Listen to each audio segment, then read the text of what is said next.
Good evening. Wow, I didn't mean to start with that, Ronald. It just happened that way. Good evening. I'm here. It's very late. It's almost 2 in the morning.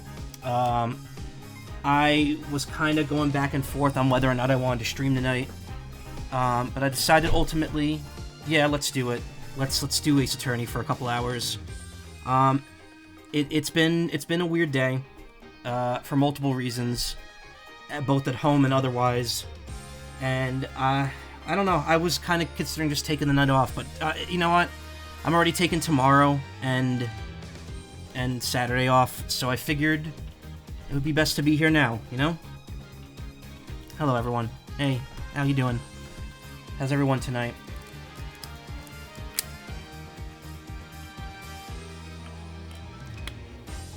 So one of the reasons I'm actually late is because I was setting up something new, just to see how this works out. I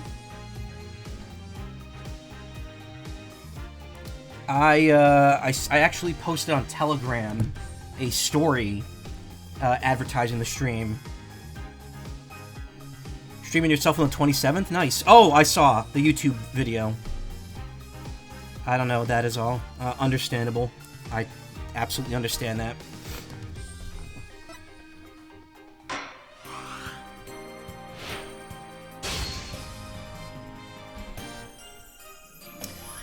So, even though I'm late, I'm gonna probably go for... I'm not gonna go super long tonight. I'm probably gonna do a shorter stream. So we're just gonna pick up where we left off in case 2.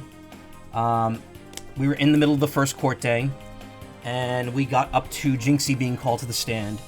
No, we haven't done that part yet. Hey, Kyle. And yeah, that's pretty much it. I mean, there's not really many updates in terms of anything happening right now. You know, things are just in a weird state right now. But yeah, if you have me on Telegram, you should check to see if that story posted. I mean, it does. I know it posted. But yeah, I don't know. Maybe I'll use that in the future too. I'm not sure. Actually, you know what we're gonna do today? Wait, what? Oh, no, we're gonna put the costumes on. We got changed in the middle of the court day. Animu.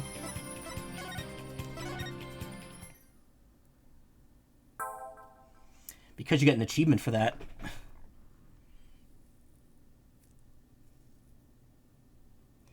April 18th, 10:43 a.m. District Court, Courtroom Number 4.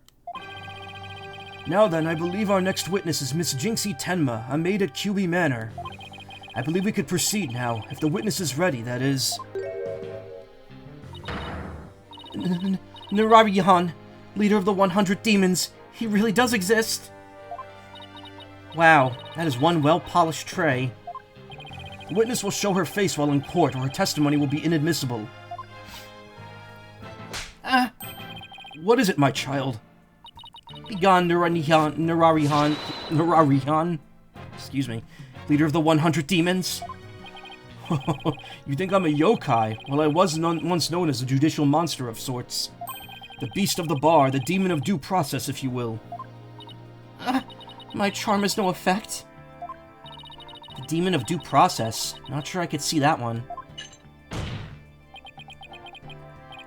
Now, you little scamp. Yes? I trust you know why you're here. Bird up. Bird. Yep. Taka. Bags. Bags? Oh, that tricksy Tanuki. Try the noodle stand, and go enjoy a big bowl of Tanuki tail noodles while you're at it. Everyone's a comedian.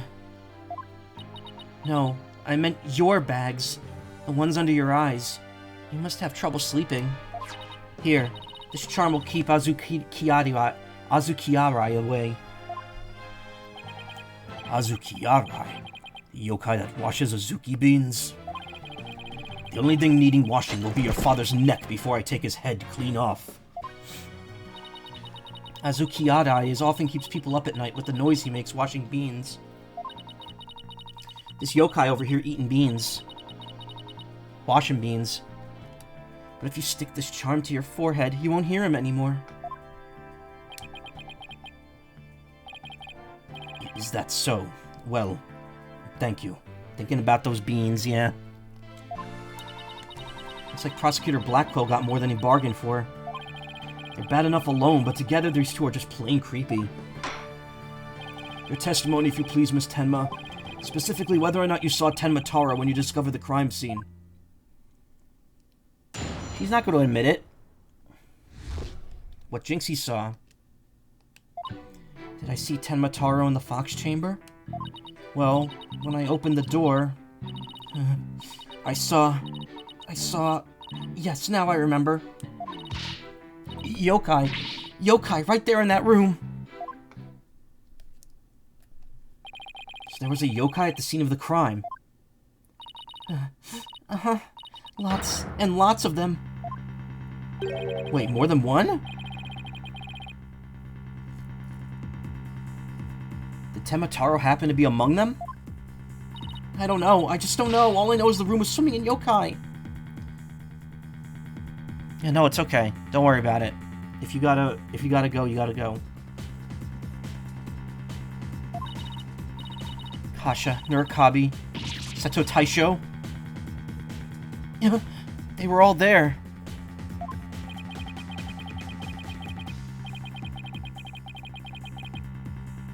Oh, you mean the flooding is getting bad there? Damn. Oh, right. I didn't realize you were in that area. I thought that was further up north. Well, this is an unexpected turn of events. We've gone from no yokai to a flood of them. This is ludicrous. You'd have this court listen to this delusional little scamp's testimony. Hey, Atman, how you doing? Hold it! Your Honor, I believe her memory is simply clouded by fear. Ugh! I just,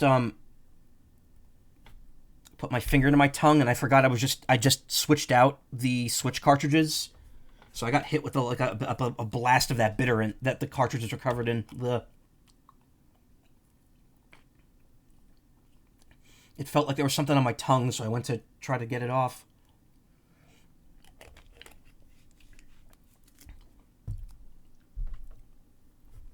Evacuation's active right now. I'm assuming that you can't evacuate for reasons.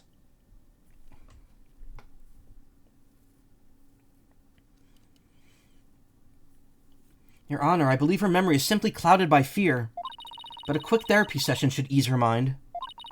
With the court's permission, of course. What a fabulous idea. Please proceed, Miss Sykes. You sure you know what you're doing, Athena? She's obviously not herself. The trauma of discovering that crime scene and the fear of testifying have her dazed and confused. A regular ball of confusion. But my analytical psychology-based approach should be able to help. Any objections, Prosecutor Blackwell? Shall we let Miss Sykes proceed? Makes no difference to me. Makes no difference to me. Isn't that outfit like one case too... Yeah, I know, but like this is... I felt like this would be the case to wear it. I just put on everyone's clothes now. Not under it at the moment, but it's definitely under watch around here. Michael, why are you sitting on that man's shoulder? You know what? You're right. You're right. I'll save that costume for the next case. I wish you could just change it from here, but you have to, like, reload. Did they intentionally make the Switch cartridges disgusting to taste? Yes. They're purposely covered in a bitterant, to essentially stop animals and like, babies from accidentally ingesting the cartridges. 'Cause, I mean, they're tiny.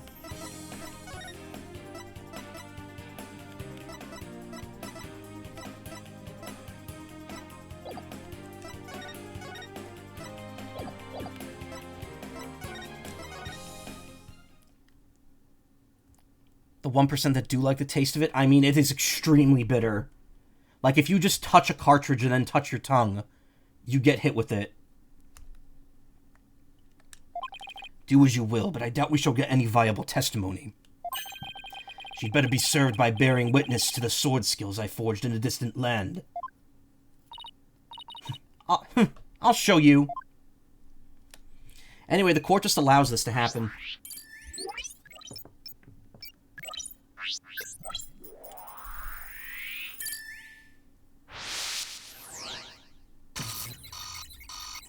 So this is a new thing. High-tech shenanigans, yeah. Did I see Tenmataro in the Fox Chamber? Well, when I opened the door, I saw...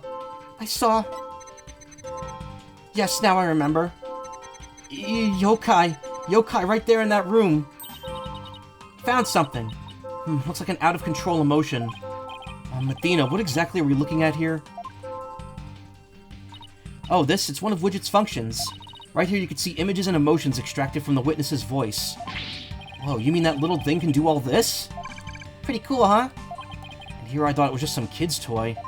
Unfortunately, all I'm getting is an overflow error right now. See how sad is brightly lit there at the bottom left? She's under an uncontrollable amount of distress, which is masking her other emotions. I love this version of the theme, too. It's really good. It seems the sheer terror she experienced has made her a confused mess.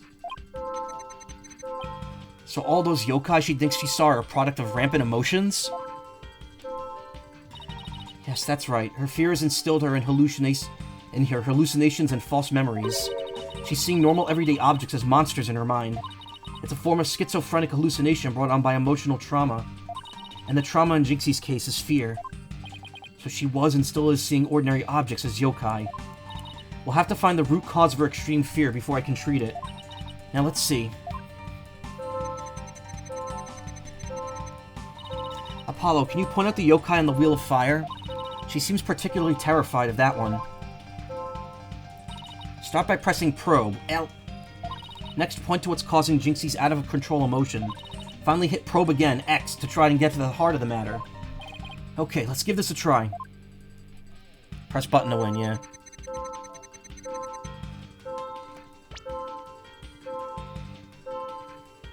Got it! Cat monster on a Wheel of Fire. Jinxie, what's the name for that yokai on a Wheel of Fire? That's... Akasha. A yokai that steals the bodies of the recently deceased. I bet it came to steal the aldermans. It's almost creepy how well that fits the actual situation. Exactly. It's a form of hallucination where the patient can't see things for what they are. These are the cutest monsters I've ever seen. Why is she scared? Because she just hates yokai, even though she lives in a yokai village. There must be something at the scene of the crime that she's mistaking for Akasha. Apollo, you need to point out what she thought was a yokai on a Wheel of Fire. Think I know the answer now. Jinxie, that wasn't Akasha you saw. Could you possibly have mistaken this for Akasha? Take that! The light fixture? This one right here. It has a flame design and it's up there on the ceiling.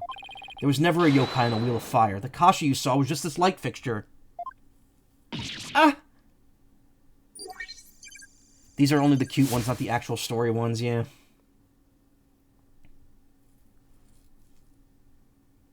The Tanuki, in particular, is very cute. That's one memory back to normal. Nice job. Now that you got the hang of it, it should be a cinch to point out the rest. Jinxie, what about this white wall-like monster? That's a Nurikabe. It's a wall monster that blocks your way or leads you astray. That's no yokai, Jinxie. It's a folding screen. And this raccoon dog isn't a Tanuki monster. It's just a statue of one. Raccoon is misspelled there, so there's two C's in it. A wall's a yokai now? Yeah. They were in Katamari. The possessed walls.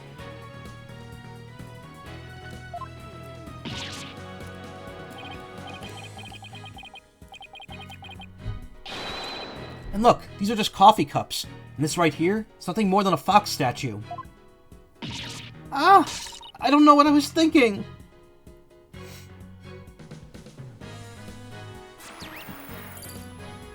Japanese folklore has a ton of yokais, yep. You did it, Apollo. Her extreme fear is under control now. It was all just my eyes playing tricks on me. There weren't any yokai after all. See? A clear-cut statement. That's the power of my psychology and your intuition, Apollo. And just like we thought, there never really were any yokai in the Fox Chamber. Right. There never really were any yokai there. So the defense is asserting the exact opposite of their original assertion. Wait, Jinxie, what about Tenmataro? There wasn't anyone there dressed up as Tenmataro, or any other yokai either. I remember it clearly now. You've gotta be joking! Forgot about that. And people don't think Klefki is uncreative. I think Klefki is a great Pokemon. Fucking jingling some keys in front of a dragon to make it scared. Order in the court! I think we just dug our own grave. Allow me to push you on in. It's the least I could do. No! Apollo, can I interrupt your freak out for just a minute? I'm still picking up some noise. It's an unexpected emotion. Does that mean Jinxie hasn't remembered everything yet? Exactly. We should be able to get something else out of her. I'll enter the new information we have and run an update.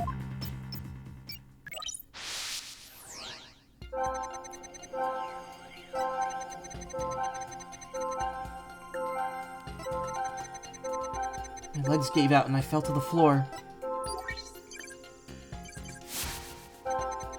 There in the Fox chamber I saw. The alderman dead on a table, and Papa collapsed in a chair.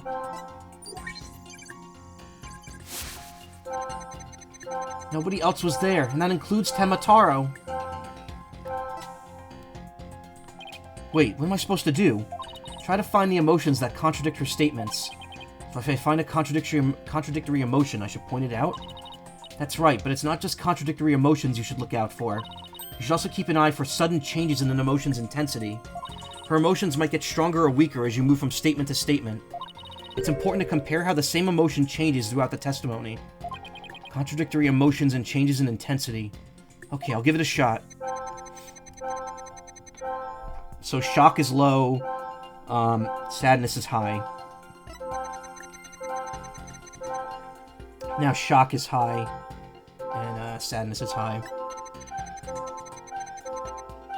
She was more shocked than sad there. That seems about right.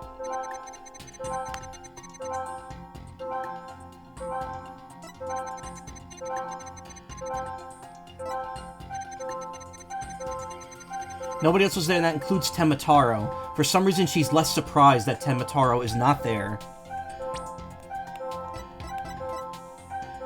Got it! This seems like an unnatural reaction. Oh, never mind. I fucked that up. Really? Because I don't see it that way. So it isn't unexpected given her testimony? Hello, is anybody in there? Just nod if you can hear me. Yes, there is someone at home, and that someone is going to try that again.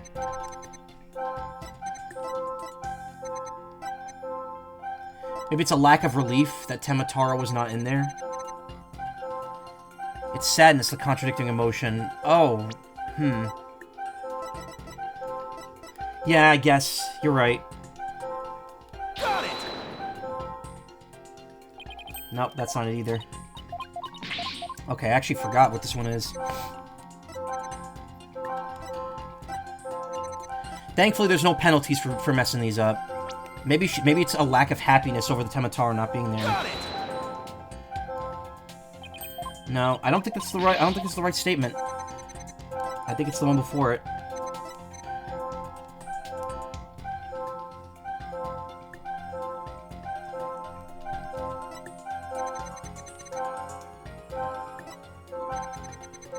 Legit hate this mechanic, especially in the last case.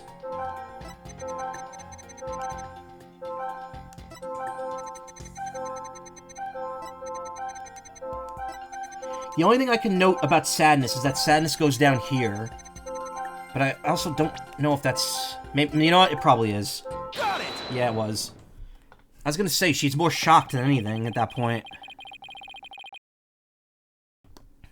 The amount of fear you felt is rather low, despite your legs having given out from fright. Could something have lessened your fear?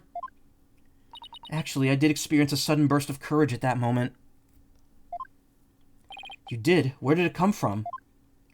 Let me think. Oh, it was Mama. I suddenly felt as if she was there with me. Okay, I'll enter sudden burst of courage. Now let's see. Ah, look!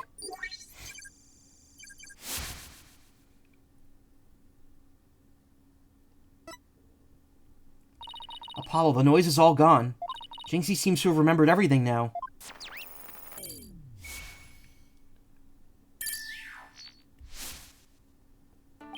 Bye-bye. A sudden burst of courage. Now, where could that have come from? Jinxie, was there something that gave you a sudden burst of courage? Yes, there was, but I realized I had done something naughty when I thought about it later. Any idea what could have given Jinxie that courage? Well, there is one piece of evidence that comes to mind. Wonder if you saw something like it at the scene of the crime. Jinxie, did your sudden burst of courage have anything to do with this?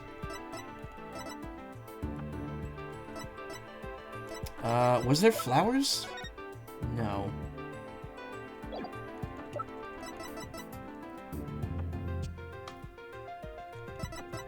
Oh, boost Jinxie's courage, never mind. Take that! So yeah, it is. Jinxie, you didn't happen to see a Ninetales flower there at the scene, did you? Ah, the demon lawyer strikes again. I can't hide anything from you. I found a small case with a picture of a Ninetales flower on it. I liked it so much I kept it. You what? You can't remove evidence from a crime scene? That's right, young lady. Removing evidence is a big no-no. Now, the witness will produce said evidence this instant. Sorry. It does seem to be some sort of case. Oh, look, something slid out. It appears to be a key. Might I have a look, your baldness?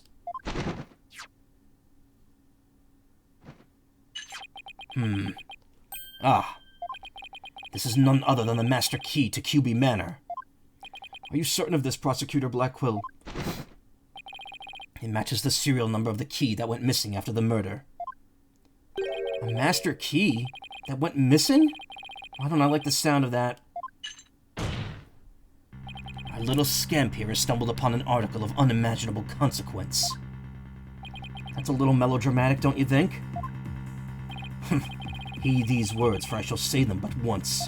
The sole key to the Fox Chamber has been in this little scamp's constant possession. Ergo, she was the sole person who could use it before, during, and after the murder. Which leaves the master key as the only key that could have opened the chamber. But this master key was found in a room that had been locked by this girl. Bird. Your point is, until Jinxie Tenma opened the Fox Chamber with her key, the room had been locked tight from the outside world, and there was no one else in there save the victim and his killer. I trust you figured it out for yourself by now. A killer other than Mayor Tenma himself would be utterly inconceivable. No!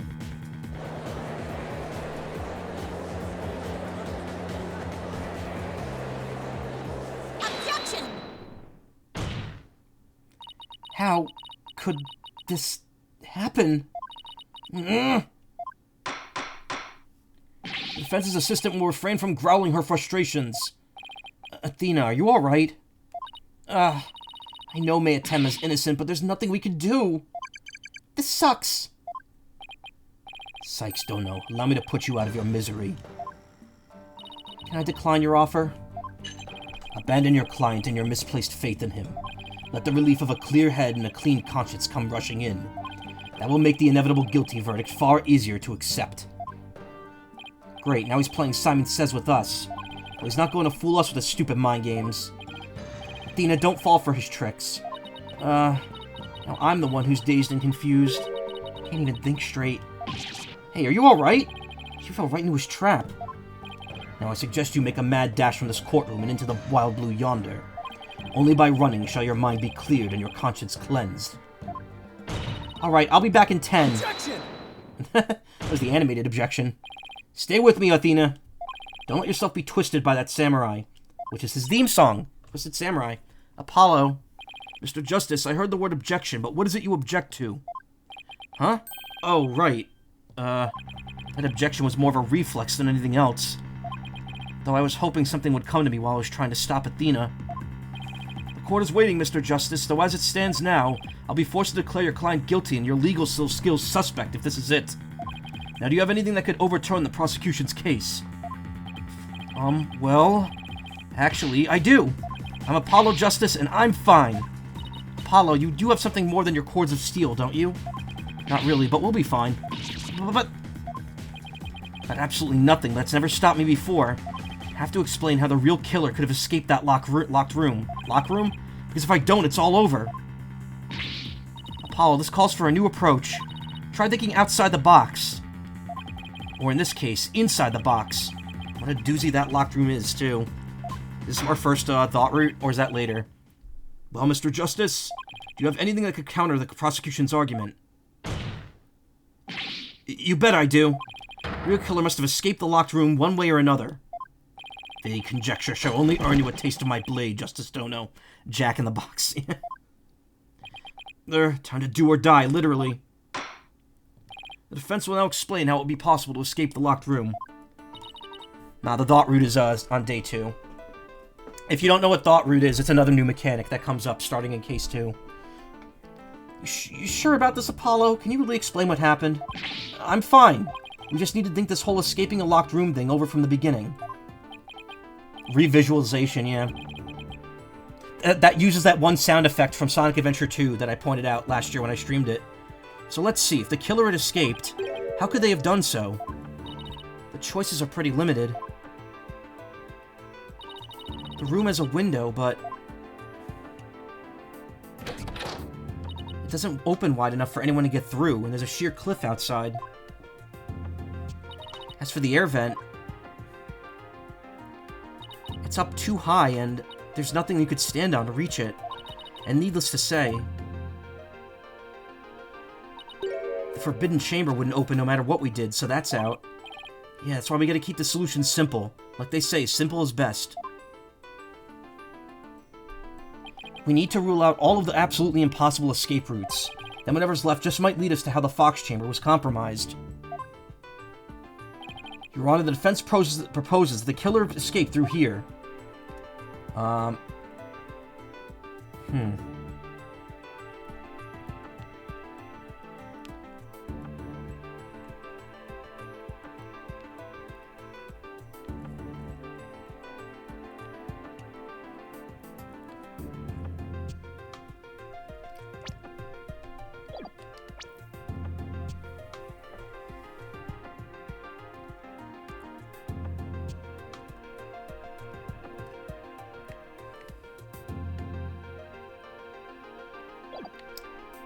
Empty. I think what we are implying is that they were in the Forbidden Chamber and escaped later. That's my mindset right now, because we did in the opening see the Forbidden Chamber get opened. Take that! And just how did the killer escape through there, Mr. Justice? Nope, that was wrong. Your reasoning skills seems as questionable as your proposed escape route. Wish I could escape right now. I'm afraid there's no escaping a penalty for your random guessing, Mr. Justice. Can I try that one again?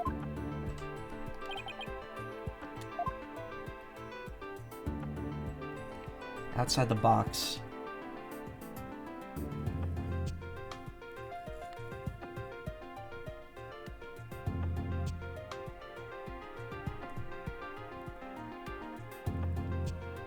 Think Junkie Taco.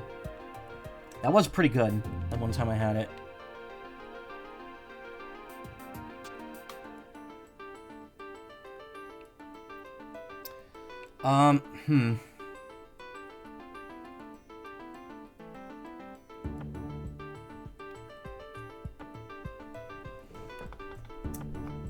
I think I remember now. It's like the hallway door. Well, yes, I suppose that would be the only way out. It would appear you've already forgotten. The only available key until Jinxie Tenma came on scene was within that locked room. How would one exit the Fox Chamber and then lock it without a key, Should have seen this coming. Remember, Apollo, keep it simple. Simple, right.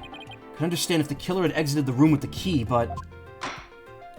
Well, Mr. Justice, the prosecution has some fine Japanese steel waiting unless you explain yourself quickly. Thank you for, justifying assault in the courtroom. I'm fine, I can explain myself. The reason the Fox Chamber hallway door was locked was because Tenma locked it from the inside. It locked on its own. The perp locked it from the outside.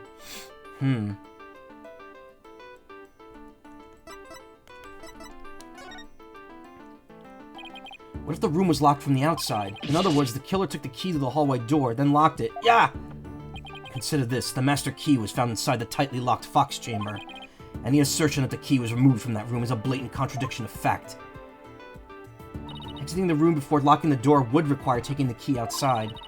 But the key was found inside the room, which does seem like a contradiction. If only we could explain both. Like how the key could be inside the room and be used to lock the door from the outside. Well, let's see if the defense can respond before Prosecutor Blackquill draws his sword. How could the master key be at the crime scene despite the room being locked tight? Slipped it in when the door was opened. No, changed the lock, threw it in from outside. What if someone threw it into the room from the outside? You know, something like go out the hallway door, lock the room, and then toss the key in back in through the window. That would explain how the master key could be inside the locked room. And where would you throw it from? There's a cliff outside the Fox Chamber's window. Throwing the key in from there is an impossibility. Oh, right. Ah! Wonder if the key could have been tossed in from somewhere other than the window. This is weird because it feels like you're fucking up, but you're not. Consider this, use a bitch, yeah. Somewhere other than the window. Could the key have been tossed in somewhere other than the window? The air duct. Quack. The air vent? Yes, the window may be out of the question, but the air vent's not. Oh, that's right, the Fox Chamber's air duct leads out into the hallway.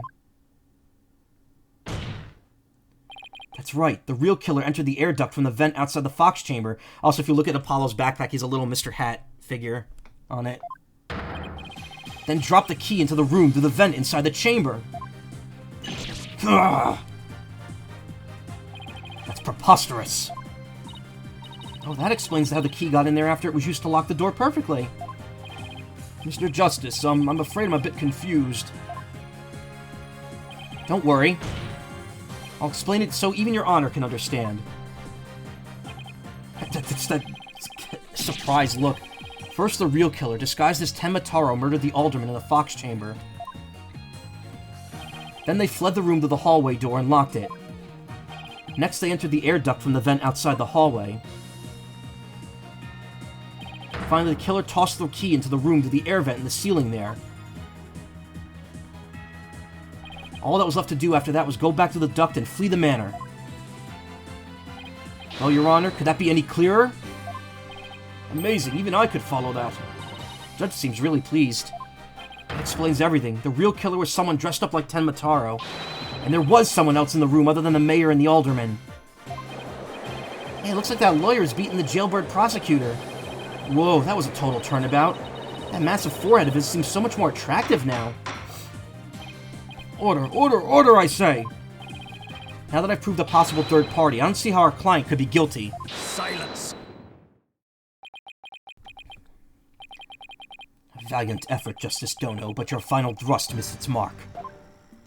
Huh? Both that little scamp and that tricksy Tanuki saw the yokai after it left the room. But then what? Did that irksome yokai simply go to the foyer and waltz out the front door? That's exactly what happened. The killer fled from the... Ah! But that's impossible, without being spotted by the foyer security camera, that is. The electric eye here would have captured any pesky little yokai trying to escape. However, there's no sign of Tenma Taro anywhere in the security footage. What? Save for the foyer entrance, there is no other way to flee the manor, is there?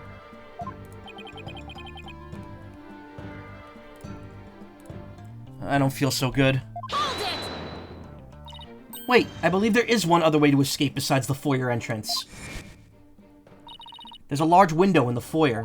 It's possible to escape there without being seen by the security camera. Hey, you're right. Silence! Must I point out every crucial detail to the defense? It seems you lack not only brains, but investigative prowess to boot. That is the cliff side of the manor. The only killer escaping that way would be a dead one. Oh, they actually added the cliff in there. Also, when you're actually in that area, it does not look like there's a cliff right there. None! Wait, so the killer didn't escape out the foyer window? Foyer. What the heck, right? Ha! I suppose your next proposal is the killer sprouted wings and flew off into the sunset? That would mean the killer really was a yokai. Only we had some sort of evidence that could point to a flying killer. Who's saying we don't, as completely far-fetched as it might be? What? You're saying you could prove the killer could fly?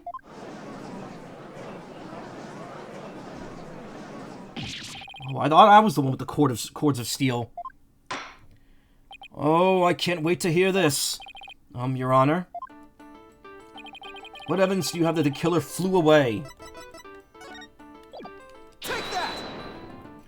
Take a look at this special edition paper. Tenma Taro, real or flight of fancy? What does this article prove, Mr. Justice? Oh, that was the judge saying on that. Killer is a bird, yeah. The photo in that article was taken shortly after the murder. Maybe the yokai in that photo was the killer shortly after they fled out of the window? Mr. Justice, you're not seriously suggesting... Oh, I'm serious. I mean, it all adds up. The killer, disguised as Tenma Taro, flew away. You know, by some way or another. Silence! I'm actually going to kill you. It is your brain that has flown the coop. That image is not but trick photography or some other form of artifice. Okay then, how about the Tenma Taro figure Mr. Filch saw? It just vanished into thin air? No, there is a rational, common-sense explanation for that. That infernal yokai our Trixie Tanuki witness never reached the entrance. He, or should I say she, turned back before the camera's electric eye. She? Oh, I really don't like where this is going one bit. Now the fact that we know that the yokai had come from the Fox Chamber means that it was likely either Mayor Damien Tenma or his daughter Jinxie Tenma. However, we know that Mayor Tenma was already unconscious at that time. Not good. Not good at all. Do you understand the gravity of the situation now, Justice Dono? The falsified yokai remains. And the appearance of Tenma Taro were the work of one individual. That individual is none other than Jinxie Tenma.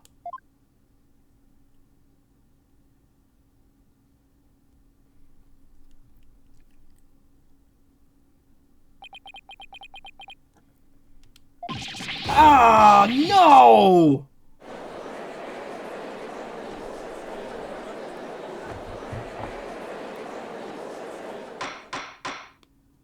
Order! Order! The defense will stop competing for the greatest freakout ever. The little scamp was no doubt simply trying to protect her father, and it's no wonder that her superstitious mind conjured up this mad masquerade. Prosecutor Blackquill's assertion makes perfect sense to me. It's far more convincing than saying the killer escaped by flying out of the window. Did you truly believe this could end any other way? Did we fall right into his trap? What do we do now, Apollo? Our case no longer stands without a real yokai. If only we had one. Bailiff Caesar. It's time I interrogated her as the samurai of yore would.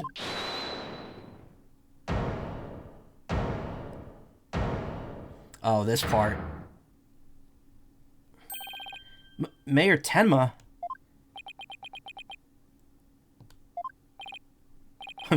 This farce is over. How does it feel seeing your own daughter accused of a cover-up most foul?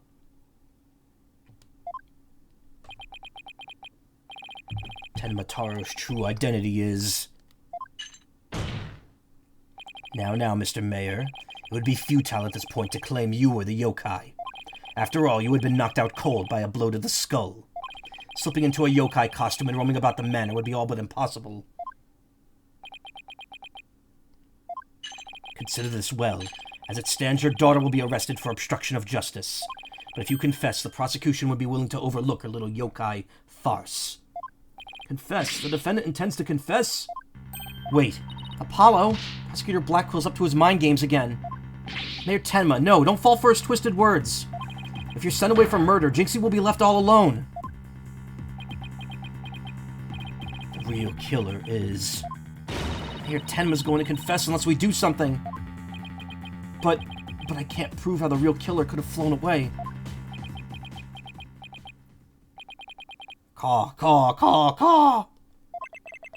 Look upon me in despair, for ripe is the time for my return! Uh-oh. I should watch what I wish for.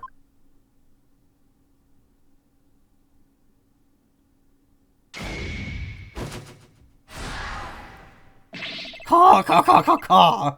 Foolish mortals! I am Tenma Taro, the yokai you seek! Yeah, that's where we're going here. That's where this is going.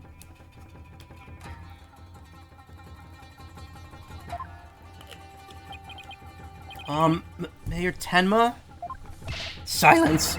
I am Tenma Taro, freed from the bonds binding me to the Forbidden Chamber. Behold the return of the Demon King! What the... Demon King? Secret Stone? Well then, I think it's time to take a vacation!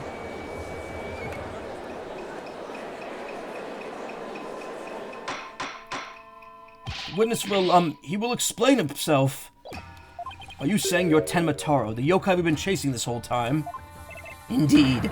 It is I, Tenma Taro, the one whom you seek, come to reveal the truth. You don't remember that from Tears of the Kingdom? Every time I beat one of the temples, the person and the person would always go, Secret Stone, Demon King. Like every time, because they couldn't do, because Nintendo doesn't really know how to do non-linear storytelling well.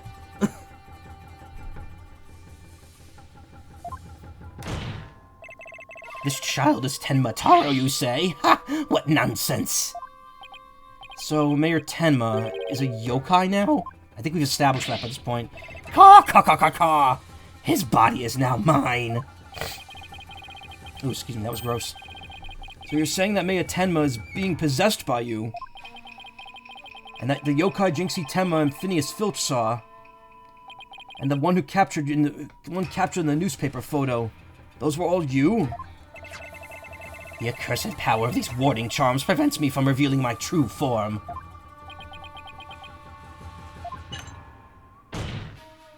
Your baldness. Can this not be interpreted as an admission of guilt? Well, a confession by a yokai would be quite unprecedented. Be that as it may, the defense's case has been overturned. Huh? What? You claim the yokai that little scamp saw was some third party, the true killer. The one who escaped from the locked fox chamber, but it was the accused all along.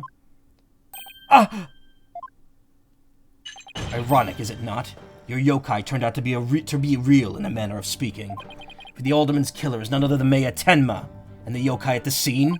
That too was Mayor Tenma, or should I say our dear Tenma Taro. The pieces have all fallen into place. How so, Prosecutor Blackwell? It seems I must spell it all out for you. Mayor Tenma killed the alderman in the fox chamber, which was locked at the time. He then removed the warding charms from the forbidden chamber's door, but then fell unconscious from the blow the alderman had delivered to his head. That's when his daughter, Jinxie Tenma, stumbled on the crime scene. The little scamp fled in terror, whereupon the spirit of Tenma Taro, freed at last from the charm's warding effect, took possession of the mayor.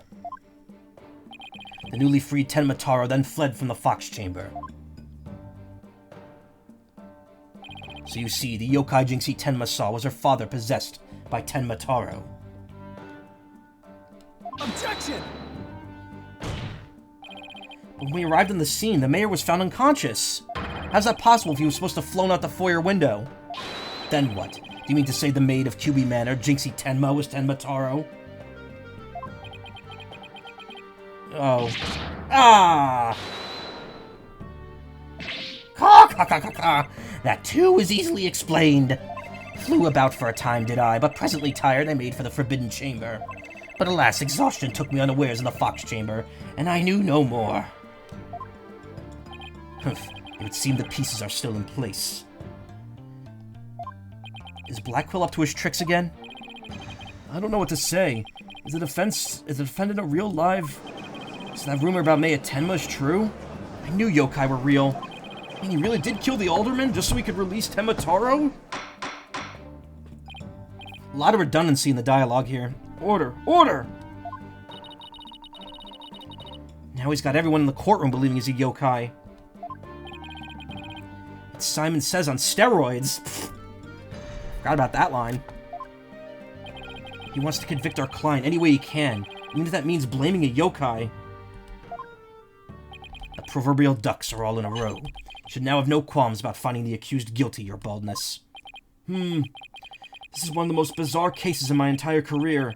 Otherworldly, in fact. And I was there for when that whole Spirit Valley thing happened, say, 8 years ago. Can yokai even be prosecuted under our legal system? Objection! Mayor Tenma's just pretending to be Tenma Taro to protect his daughter. Plus, I already proved how a third party could have escaped the room. A verdict at this point would be premature.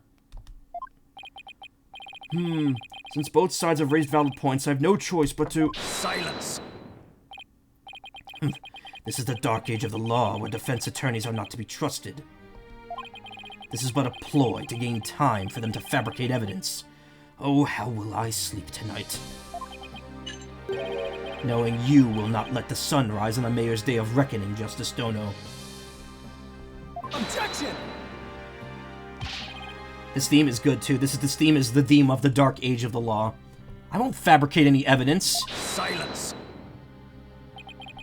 Then prove it by joining me. A night in the clink will ensure you will not succumb to temptation.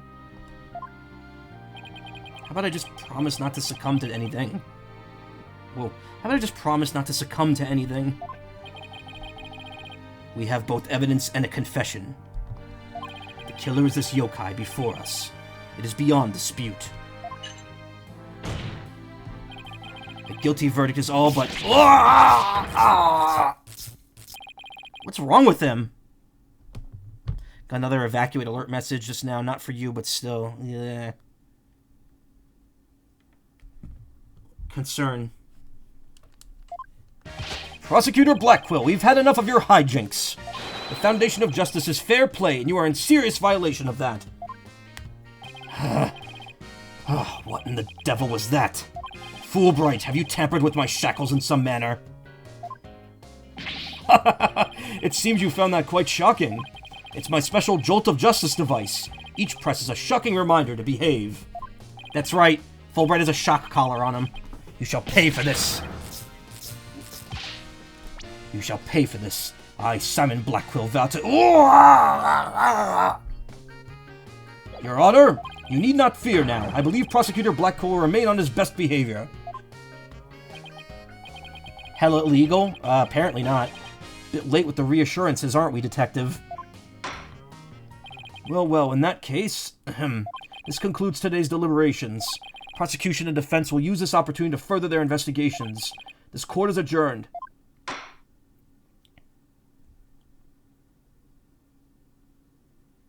To be continued.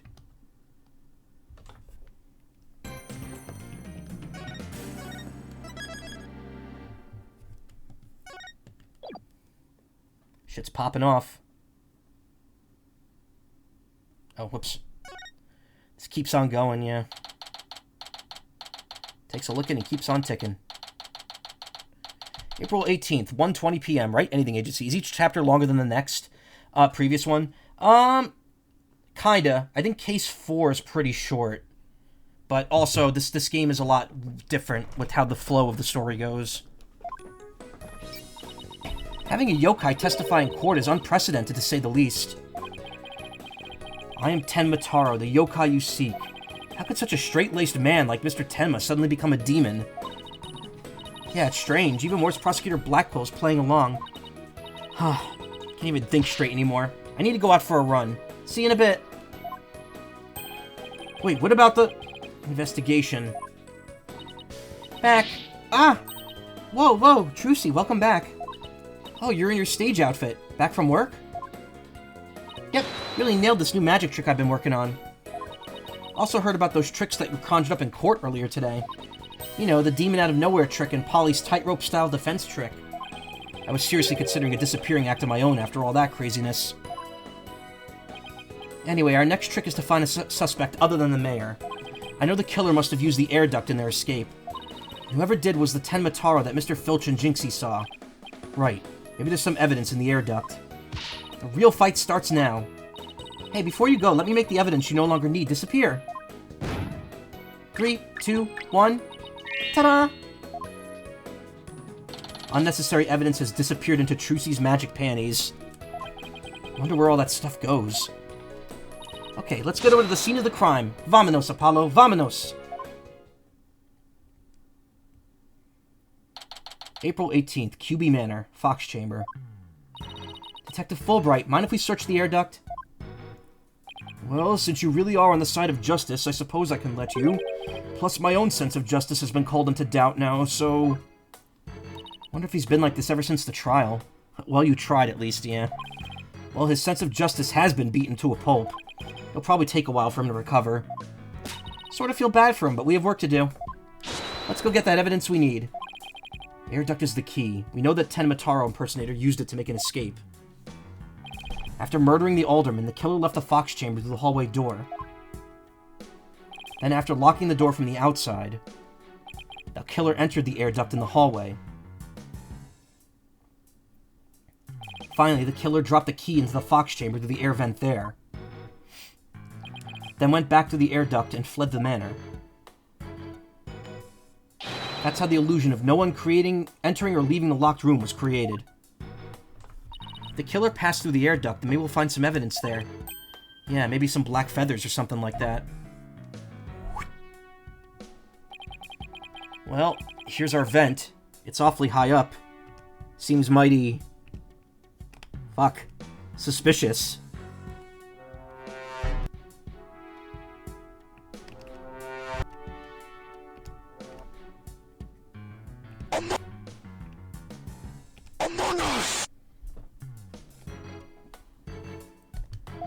Don't worry, I brought a stepladder. Happy hunting! How nice of her to volunteer me for the job. Whoa, it's pitch black in here. Deep fried memes, yeah. Well, here goes nothing.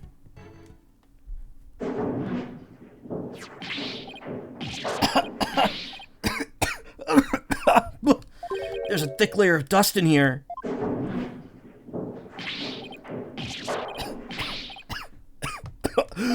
I don't get it.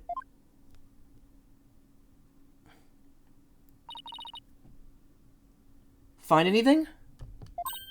Yikes, Apollo, what happened? You're covered in dust. Yeah, dust. Lots of dust. So what'd you find? You know how dust collects on something when nobody uses it for a long time? Yeah, like Mr. Wright's desk back at the office. Right. Do you think it'd be possible to crawl over that sort of thing without leaving a trail of some sort? I seriously doubt it. Wait, you're not suggesting... No one's gone through the duct lately? Kinda looks that way. And if it's true, Mayor Tenma's going to be fingered as the killer immediately. But... if we don't turn things around quickly... In justice we trust! Ah! Sorry, Mr. Justice, but it seems your justice was not the most just after all. It's my sense of justice that has prevailed. I am the winner. It is me.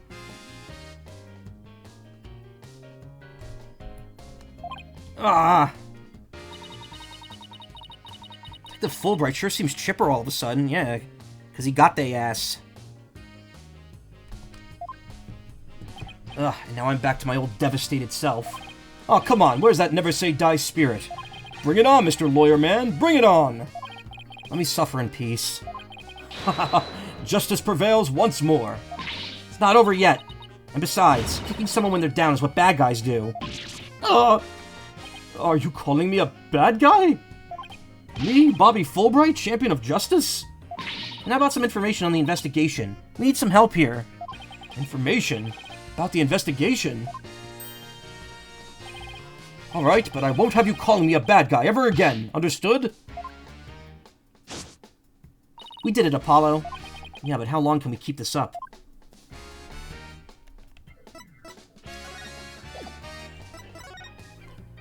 Can I examine, like, other spots yet? No. Is that not a thing in this game? Like, not being able to examine flavor text? I completely forgot if it was. So the crime scene was locked tight at the time. Ugh, this is a tough one. Only people locked in that room were the deceased, the alderman, and the mayor. Maybe the killer hid somewhere in the room. But is there really anywhere to hide in the fox chamber? That was quite a day in court. The news just can't stop talking about how the demon Tenmataro made an appearance. Never an exorcist around when you need one. Well, I heard the judge actually held an exorcism in this courtroom after that. Good, let's hope it was the last we'll see of that pain-in-the-neck yokai. I don't know, I have a feeling Tenmataro could exorcise an exorcist. As an attorney defending a demon, I know exactly how that feels.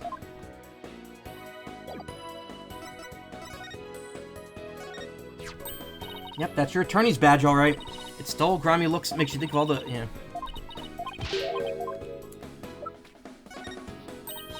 Sorry, Apollo. Nothing's coming to mind. But give me an hour and I'll have it analyzed psych style. I'll get started on it right now.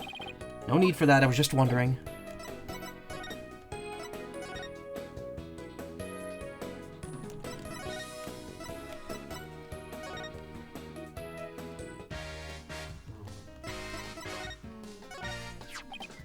So this is my attorney's badge. No, present it with more confidence and conviction. Like this! In justice we trust! Okay, how's this? Apollo Justice, attorney at law. Here comes justice. That was amazing!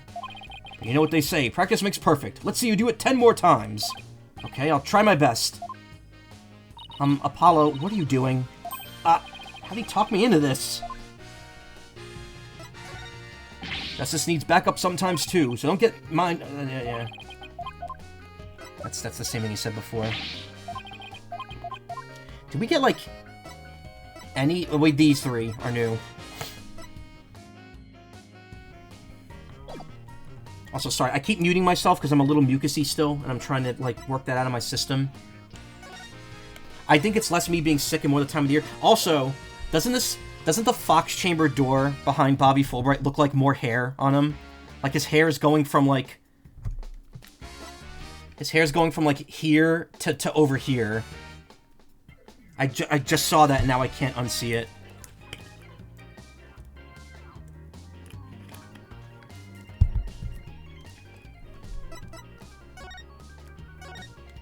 I can't believe Prosecutor Blackquill would stoop that low, Bobby Fullhead.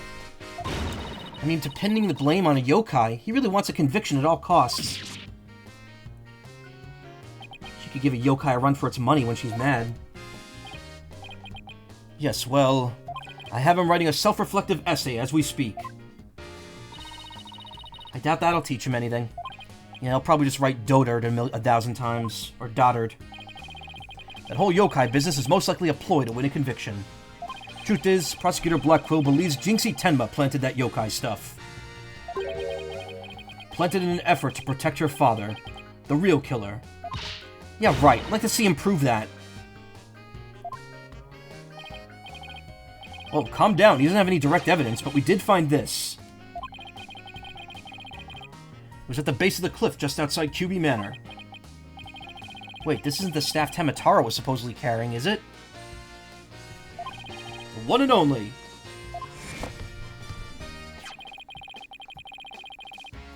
Miss Tenma no doubt tossed it over the cliff when she was done. No way. Well, what about Prince? Nope, no Prince, but if she was wearing a costume, there wouldn't be any anyway. Well, Prince or no Prince, it's not going to work in our favor. Sounds like the staff might have belonged to the mansion. But if that's the case... then where in the mansion did Temitaro get it from? The Amazing Ninetales. Did Prosecutor Blackquill figure out that the victim was the Amazing Ninetales? He did indeed. He's a sharp one, alright? He figured it out while investigating the municipal merger and the victim's past. The Amazing Ninetales sparked the yokai craze and worked against the merger. And Mayor Damien Tenma is the corrupt politician who murdered that great hero. The Amazing Ninetales' fans are so angry they even tried to storm the detention center. I don't blame them. I mean, their favorite masked wrestling hero was murdered. They must have been shocked when they found out what happened. Speaking of which, isn't Jinxie also a fan of the Amazing Ninetales?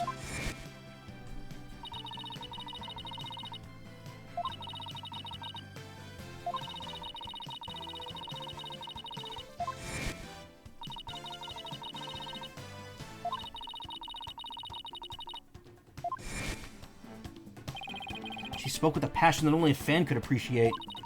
We ought to become fans ourselves and go protest in front of the prison. Yeah, that's very productive. What? No, did you forget Maya Tenma's not only Jinxie's father, but our client? Hey, Ryoko, how you doing? What is that emote? Squid 3. Huh. Oh, yeah. You be careful now. You're defending the most hated mayor in history. Just hope you don't find yourself on the wrong end of a figure 4 leg lock. Maybe I should wear a mask to hide my identity. Are there any other new developments we should know? Now that you mention it... Oh, right, the big squid.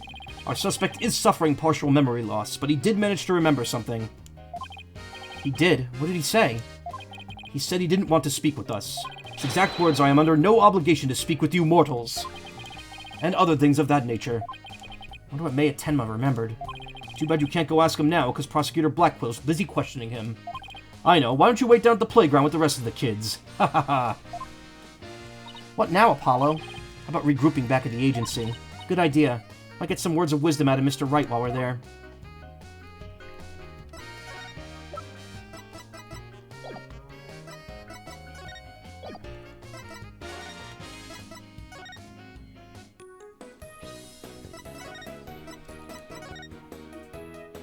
This is so weird. Like, I did not realize this game did not let you examine spots that have, like, no current relevance. Is the 6th game like that, too? It's been so long since I've played these, I can't remember. April 18th, Wright Anything Agency. Maybe I'll go read over some past cases. And I'll go do some research on exorcisms? Hey, what's with you guys? You seem bummed out. How should I put this? It's like we're at the edge of a cliff and the only way is down. In other words, business as usual, right? Yeah, I suppose so. Except this time, it's like we're bound and gagged, too. Sorry, bear with me 1 second here.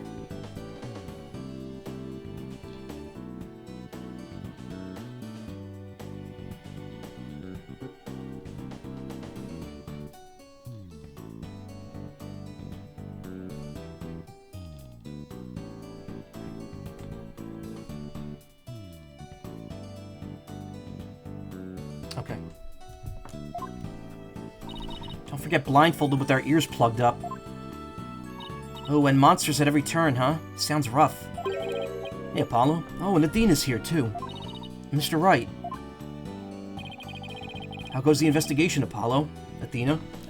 I like that even though this alternate costume doesn't have the has a version without the badge, you could still see where they airbrushed it out. Because he's supposed to be wearing the badge there.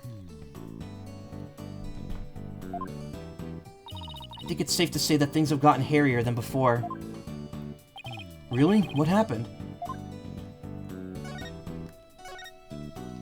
I was watching the two of you this morning from the gallery. That was one tough day in court, to say the least. I know, never had to defend a yokai before. That business about the locked room was another major hurdle. And on top of that, Jinxie was accused of being an accomplice. But at least you figured out how someone could have escaped that room. Yeah, well, we just found out that our reasoning might be a tad flawed. Oh, really? Well, that's bad news. Maybe it's just where the badge prevented UE fading over time, yeah. It is his old suit, after all. How are we going to get out of this one? Worst of times are when lawyers have to force their biggest smiles. Force a smile? Yeah, my mentor taught me that back when she was still learning the trade. Back when I was still learning the trade. She also taught me to return to basics whenever I got stuck. Return to the basics? That's right. Always believe in your client, no matter what happens. That's a lawyer's greatest and most trusted weapon. The basics. Always believe in your client, huh? You and Athena. So, Mr. Wright, how long have you known Athena? Return to Crab, yeah. I met her during a trip to Europe. Huh? You were in Europe? Why haven't I heard about this before? Yeah, I went there a few times to study the various legal systems over there. And to meet up with my boyfriend, Edgeworth. Oh, okay. Wait a minute. Thought you worked as a pianist after you quit practicing law. I did, but an old friend of mine needed help with some legal work from time to time, so... Oh, I guess you were never very far from the courtroom then. He was talking about Edgeworth. It was like fate brought us together. It's thanks to Mr. Wright that I became a lawyer at all. I knew she was lawyer material from the moment I met her. And I have high hopes for her ability to analyze people's emotions.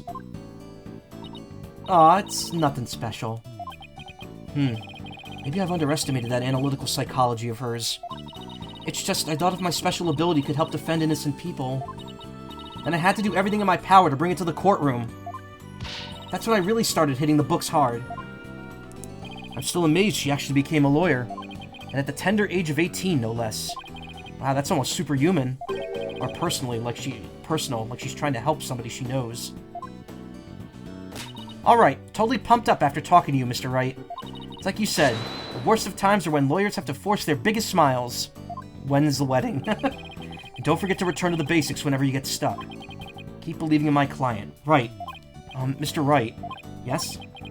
I'm going to visit our client again. I think that's a good idea. Alright, time to see what's new down at the detention center. This game really shoehorns you into the automatic scene movement. April 18th, detention center, visitor's room. Mayor Tenma, we wanted to talk to you about something. Kasha! Ah! So my minions have returned. Apollo, he still thinks he's a yokai. Wonder if we'll ever be able to talk to Mayor Tenma again. Cashew. Silence, peddler of the legal trade. Free me from these imprisoning walls with great haste. Wow, he's sounding more and more like a real demon with every sentence. Starting to wonder if we should even be helping him win his freedom. Still, we can't let Mayor Tenma stay possessed, you know what I mean? If you could clear me of these charges, I shall help in whatever manner I may. Now ask of me what you will. I suppose it's worth a shot. I was hoping you'd take a look at this. An offering to me. Quite admirable. But the best thing you could offer me is to win me my freedom.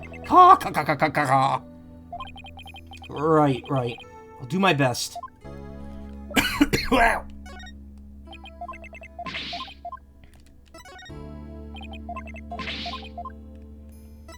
Yeah, sell our soul for one corn chip. A descendant of old Ninetails, perhaps? It would seem he's doing quite well these days. Yes, he's a huge hit from the kids all the way up to their grandparents. It seems I've been resting on my laurels for too long. It's time I, too, debut in the mortal world and rekindle my struggle against that wily fox. That's the spirit. You can make your debut as soon as we get you that not guilty verdict. Then I best return to top form. Push-ups and sit-ups should do for now. Caw. Is he planning a new career as a pro wrestler?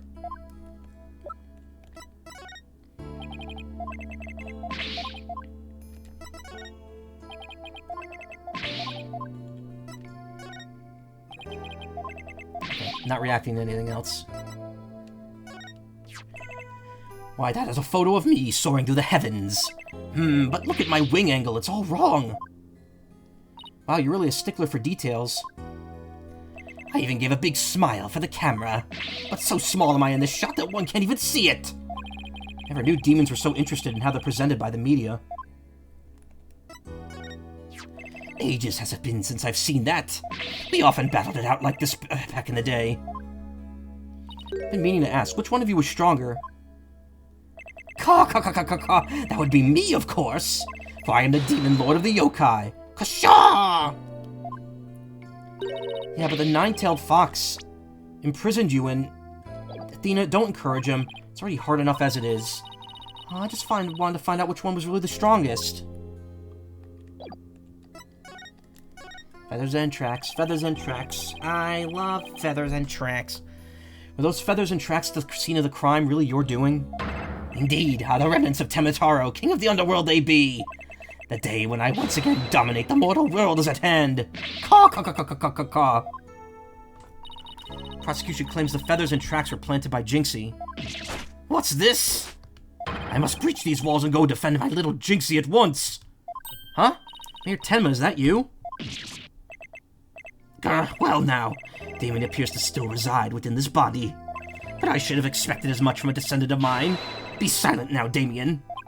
Guess a little thing like demonic possession won't stop a father's love for his daughter. You didn't kill Alderman QB, did you? I have killed no one. The remnants of my presence have been misconstrued. The murderer is not I. For if I had slain that mortal, raging hellfire would have consumed him, leaving naught but ash. Yikes. So you're saying there must have been somebody else there? Come to think of it, the mayor had mentioned that he'd been clubbed with the statue. Better ask about this, too. Eh? Oh, wait, okay, let me see if I can find it. It's a Tim and Eric bit.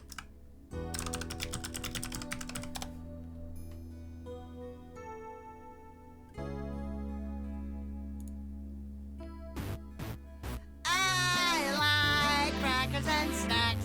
Crackers and snacks. Crackers and snacks. I like crackers and snacks. Crackers and snacks. Crackers and snacks.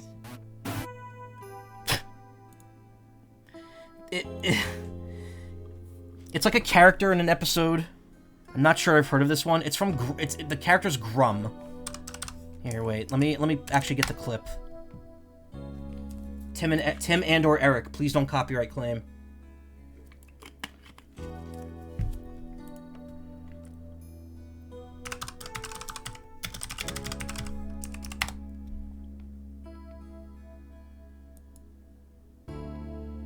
Grub? I thought it was Grum.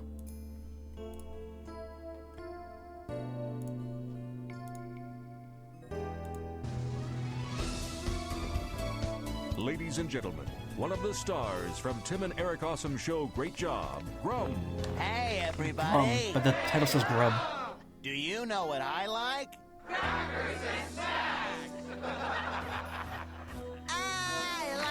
like crackers and snacks. Crackers and snacks. Crackers and snacks. I like Terrifying CGI creature ever. crackers and snacks. Crackers and snacks.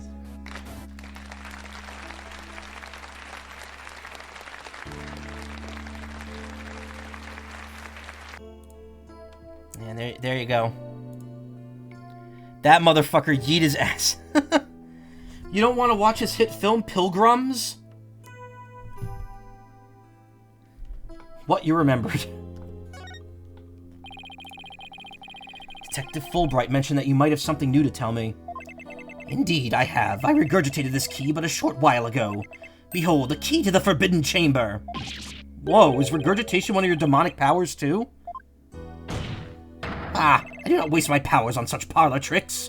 Take the key from the killer, did Damien, whereupon he swallowed it. He sought to bar the killer entry to the Forbidden Chamber.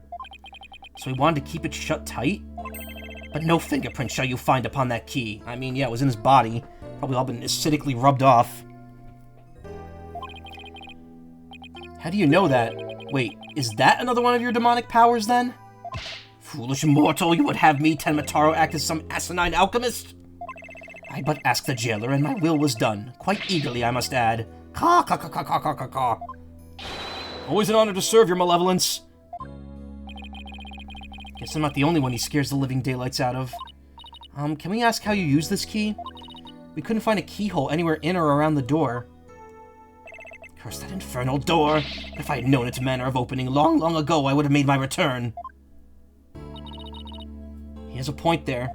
Maybe Jinxie knows something about how the whole thing works. Pick number 3, my lord. The key that the mayor took from the killer and swallowed. No fingerprints could be lifted from it. Forbidden Chamber key added to the court record. Yes, you have seen it, and no, I do not want to.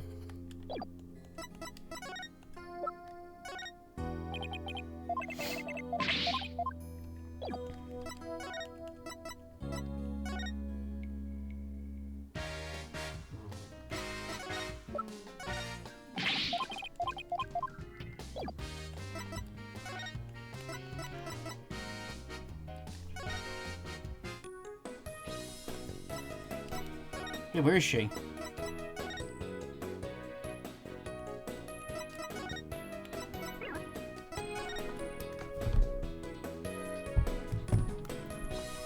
Wait, where is she?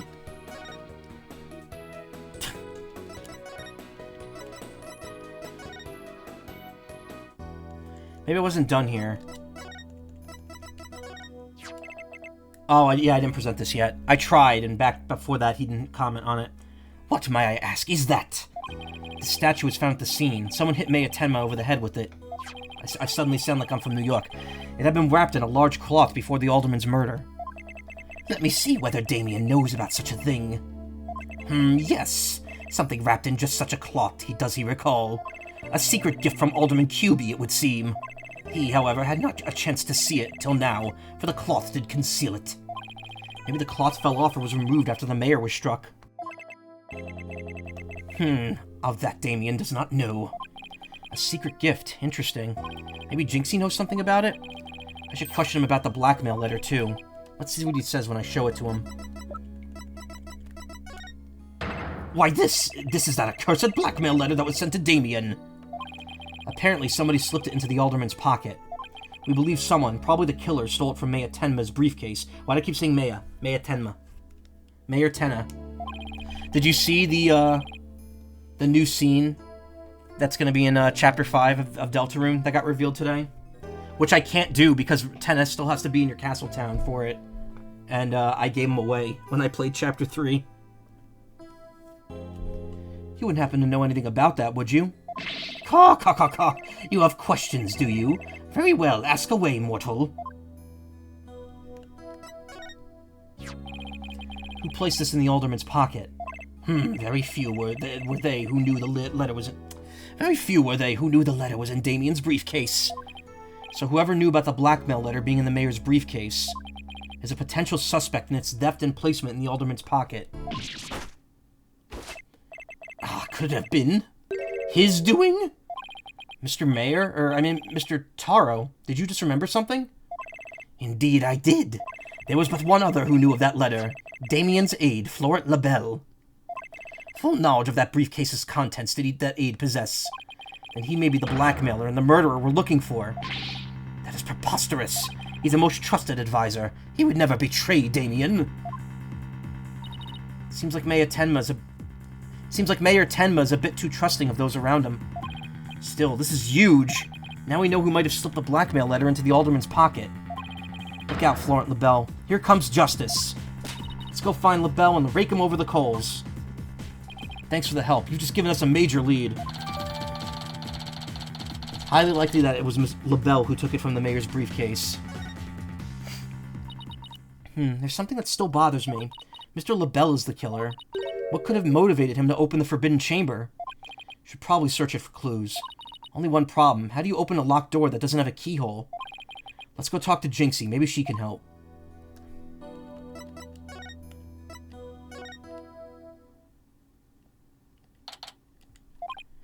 Hey, isn't that... Uh-oh.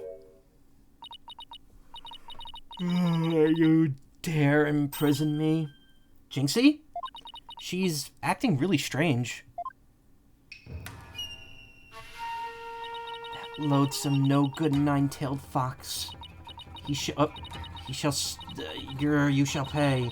Oh, you shall pay dearly. All of you. Jinxie, are you alright? You shall know the terror that is mine in despair. Eek! Ah! Oh, is that you, Mr. Demon Lawyer? Morning, Jinxie. Morning? Isn't it already past noon? What am I doing here? Last I remember, I laid down to take a nap back at the manor. Oh no, it must have been the Makuda Gaeshi. Makuda Gaeshi? Ever wake from a restless night's sleep to find your pillow in an unusual place? Or that you've been sleeping on the floor in the hallway? Well, it's that Yokai's fault. The Makuda Gaeshi preys on people while they're asleep. Really sounds like you just need to be tucked in really tight, or maybe a snug sleeping bag. Jinxie, how come you don't have any charms on your forehead? I don't? Oh, they must have fallen off. Without them, evil things can creep into me. I'd say we had a more than adequate demonstration of that just now. Demonstration? Ba-dum-bum! I'd better reapply them. Jinxie, there's something we wanted to ask you. There was something I wanted to tell you, too. I remembered something else. You did? What was it? Jinxie, can you tell us what you remembered? Well, after the trial, I remembered lots of stuff. But there was one thing I thought was really weird. I'm almost afraid to ask, but here goes. Really? What? It's about the yokai feathers in the tracks. They weren't there when I first opened the door. Wait, what? Are you sure? Uh-huh. My memory's crystal clear now. So you're saying they were left at the crime scene after you found it? This could spell major trouble, Apollo. Why? because Jinxie's already accused of leaving the feathers and tracks at the scene. If they weren't there when she discovered the crime scene, it will totally fuel the claim that she fabricated the evidence later on. Ah! Jinxie's fuzzy memory of the whole incident is really working against us. The prosecution will probably say she doesn't remember planting the evidence. Good luck rebuting that. Oh man, this is not good. Sure hope she doesn't plant the evidence while she was sleepwalking or something. She didn't plant the evidence. Rather. Jinxie, you wouldn't happen to know how to open the forbidden chamber, would you? That door doesn't even have a keyhole. Well, it's supposed to have a secret mechanism. They say you have to figure it out before the keyhole will appear. A secret mechanism? Really? Uh-huh. It's hidden in the Fox Chamber. But only Alderman QB knew what it was and how it worked. The Alderman of Ninetailsville sure loved his secrets. Apollo, let's go see if we could find that secret mechanism. Oh, slow down. There's something else I need to ask about. Jinxie, is there only one key to the Forbidden Chamber? Uh-huh. Even the Manor's Master Key won't open it. That's because it's a very special room that must never be opened. Guess that means nobody entered the Forbidden Chamber after the murder. After all, we know Mayor Tenma took the key from the killer and swallowed it, so the Mayor's efforts to keep the killer out of the Forbidden Chamber were not in vain. The key that the Mayor took from the killer and swallowed, there's only one of its kind.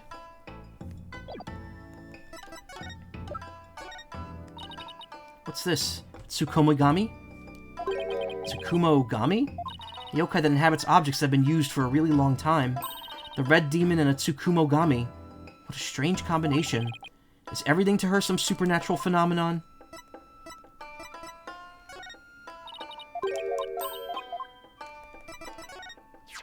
Ah, that's the amazing Ninetails. He lives in the mountains right outside the village, but he often comes to visit. Really? He doesn't sound very secret or reclusive to me. No, he's not. In fact, he visits the village bathhouse all the time. No way, the amazing Ninetails go to public bathhouses? Uh-huh. But like a true wrestling legend, he never takes his mask off. Takes baths in his mask? Uh-huh. And he also has a towel that says, "Wrestlers Wanted." If I saw a naked masked guy with a message like that in his towel, I'd run the other way. Oops. I saw him. Tenma Taro. It nearly scared me to death. Do you see a lot of monsters, Jinxie? Uh-huh. In fact, I encountered the Sune Kosori this morning. Sune Kosori? You know, I don't know that one. Tell me about it. It's a mean little beast that trips you by bumping into your shins. I keep tripping all the time because of that pesky little thing. When it gets really bad, I stick Sune Kosori warding charms on my shins. How about investigating in some shin guards and watching your step instead? Wait, Jinxie's a huge fan of the Amazing Ninetails. She'd probably freaked out if I showed her this mask without the guy in it. What are you thinking? It would crush her if she figured out her favorite wrestler is dead.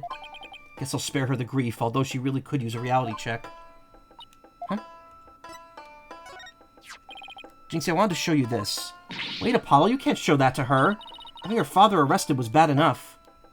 Huh? Did you say something? Maybe this wasn't such a good idea. Oh, never mind.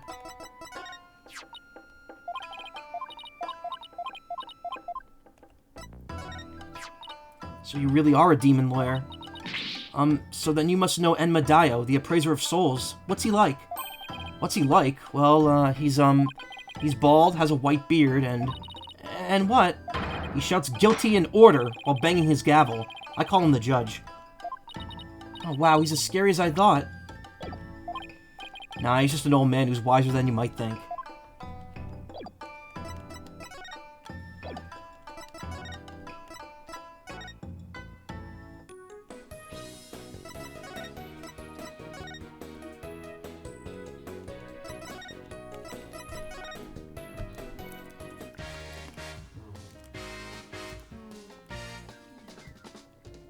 Wait, what? Huh?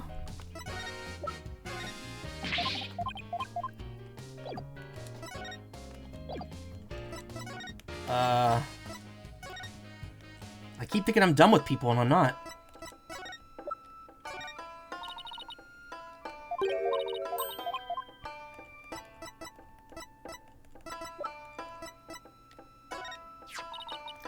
Alderman QB made that statue. It's a token of goodwill. I think it was meant to be for Ninetails Vale in Tenma Town. Token of goodwill, but the two yokais are fighting. Fighting? Oh, I see what you mean. The cup portion's missing. This statue originally depicted the two yokai holding up a cup in celebration. But it sure doesn't look that way now, does it? Maybe it broke when it was used to hit Mayor Tenma on the head. That would explain it. I guess the only two people who knew what it really looked like were the Alderman and I.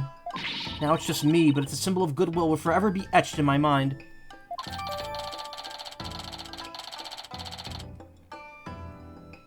Jinxie is now the only one who knows what it originally looked like, or what the original looked like.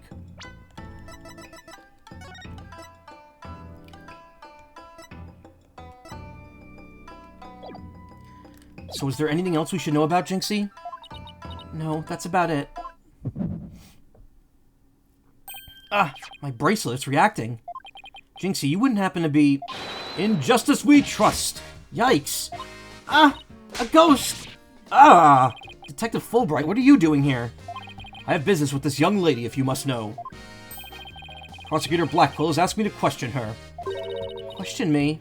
Sorry, not interested. To quote my favorite Final Fantasy character. Are you here to ask about the whole yokai affair? That's right. Specifically, we want to ask... Ah, but I can't tell you that now, can I? Oh, come on, please. We're partners in justice, right? No, Prosecutor Blackwell specifically told me my questions were of the utmost justice. I will not fall for your lies. In justice we trust. Twisted Samurai sure has him on a short leash. So you're not a ghost? Maybe some sort of urban troll, then? Now come along, Miss Tenma. Oh, sorry, I don't know why I keep wanting to say Tenna, and I've been holding myself back, but didn't happen that time. Oh, you come along, Miss Tenma, to the station with you. He took her away. Missed my chance to see what she was lying about. Well, at least we found out there's a secret mechanism for opening the chamber. Let's go check it out. Just hope they let us in now. Well, Fulbright's gone, so who's stopping us? April 18th, QB Manor, Garden. Oh god, he's blue now. The Under Delta Rune references don't stop. Oh, what an absolutely fabulous scent. I'm so glad I had these carnations imported from England. Nothing but the finest will do. Perhaps I should place one aside for our dearly departed alderman. Hey, it's Mr. LaBelle. Apollo, let's ask him about you-know-what. Oh yeah, before we search the Fox Chamber, we should ask about the blackmail letter. Why, if it isn't the mayor's little lawyers, what do you want with me? Oh, there's something we wanted to ask. Where's that ringing coming from? You'll have to excuse me. Hello, LaBelle here. What the... Those things on his shoulders are cell phones? Yes, about that. You must forgive me. This whole matter with Mayor Tenma has been a complete nightmare. Where do you buy clothes like that?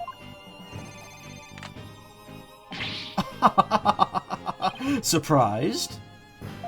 This is my own special design. It's the ultimate in functional beauty. Functional beauty? You sure about that?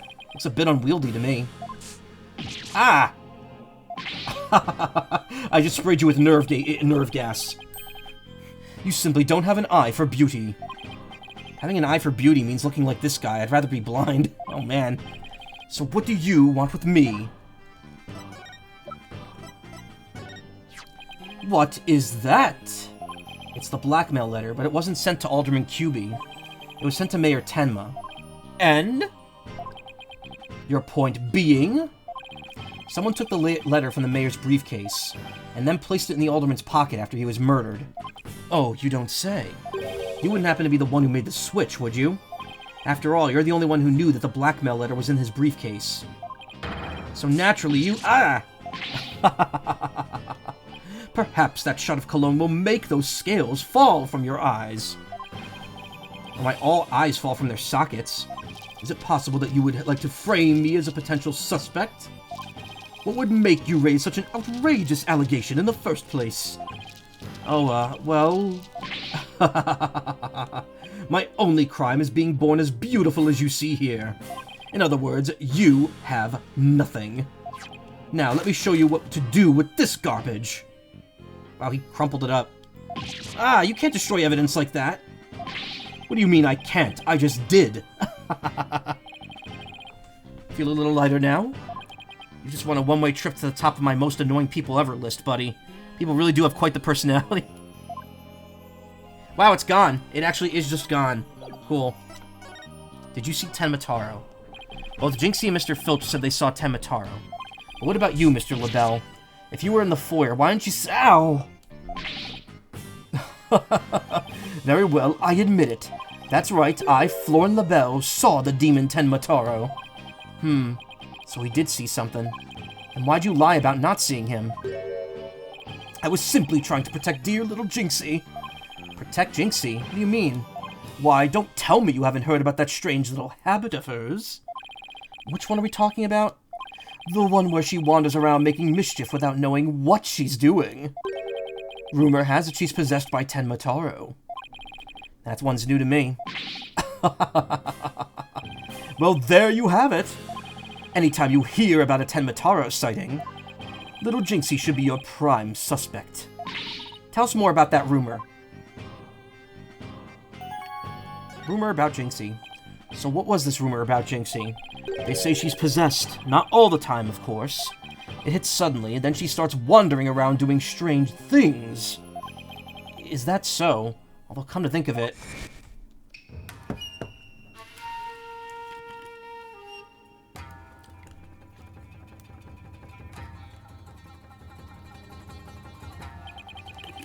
That certainly would explain how she was acting earlier. Ever give thought to the fact that she might just be sleepwalking? Once, she even put on a Tenmataro costume and wandered around the woods at night. She did.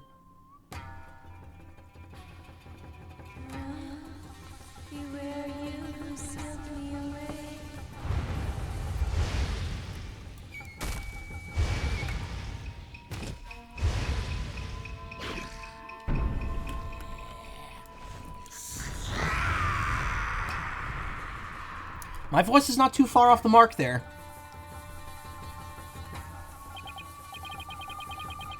Ugh, wish I never asked.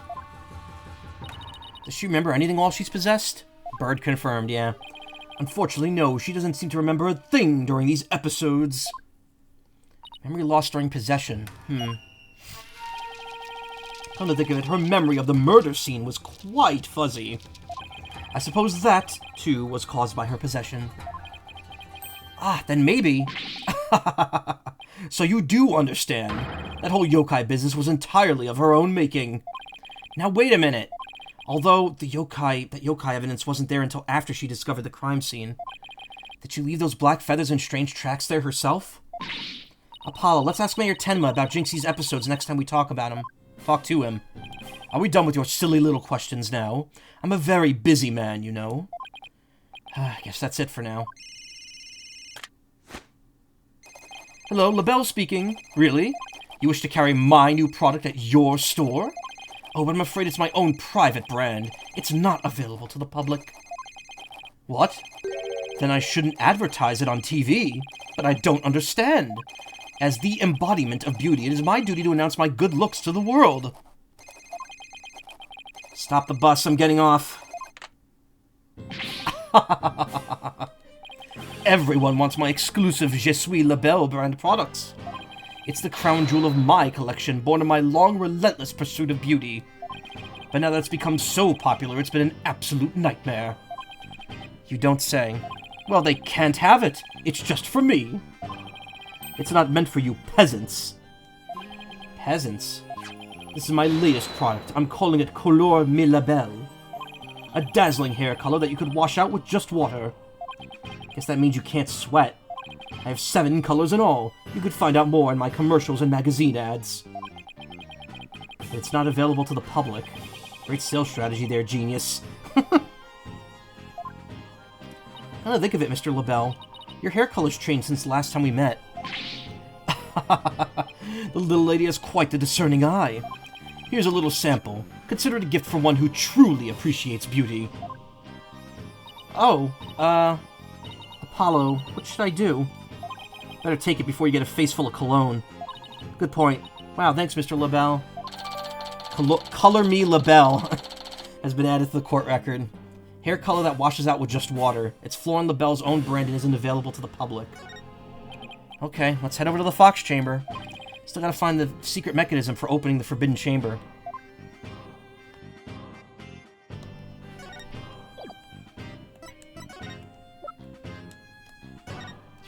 Dazzling hair color that you can wash out with just water. Isn't it magnificent? What if you start to sweat? Won't that wash the color out too? I assure you, Florent LaBelle is the embodiment of beauty and does not sweat. And what about rain? Even if you don't sweat, you never know when it might... Peasants like you fail to grasp the truth. Rain and other forces of nature draw back in awe of my beauty. Sure they're not being repelled back by your narcissism?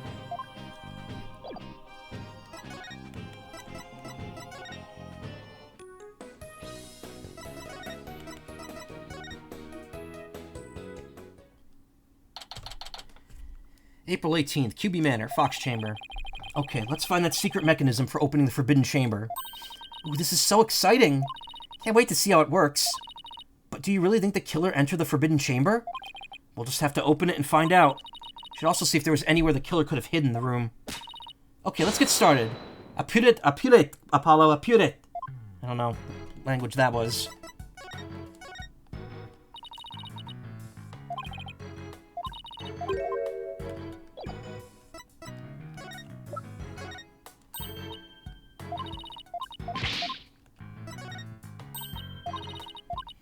Okay, well now we can examine again.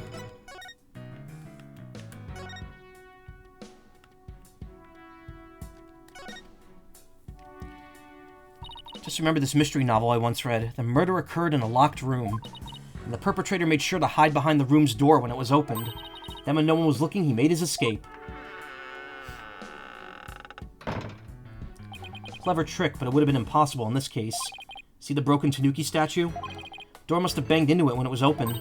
Oh, I get it. The killer couldn't have been there because of the statue.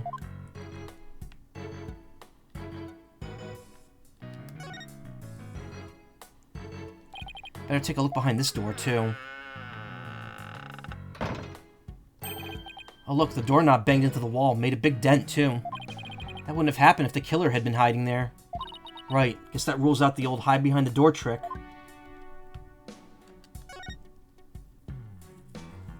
Two foxes standing back to back are depicted on this elegant folding screen. Does this have something to do with the keyhole? Wait a minute. Two foxes. There are two fox statues in front of the Forbidden Chamber as well. Maybe the keyhole will appear if we do something to this folding screen. But I don't see anything unusual about it. Well, it does have two foxes on it, and there are two fox statues in front of the door. Maybe there's a clue somewhere in this room. Let's turn this whole place upside down. She's as excited as a kid in a candy store.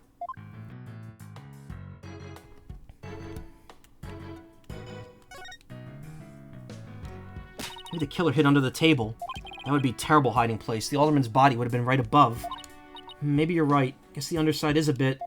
Wait, there's something under the table. Let's check it out.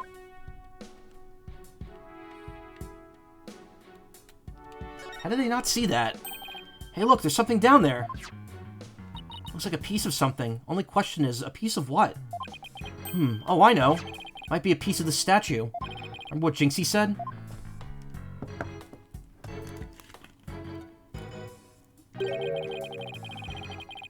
The statue originally depicted the two yokai holding up a cup. It was a symbol of goodwill. So this piece broke off and rolled under the table? So Jinxie's not the only one who knows what the original looked like. Okay, it just updated the picture.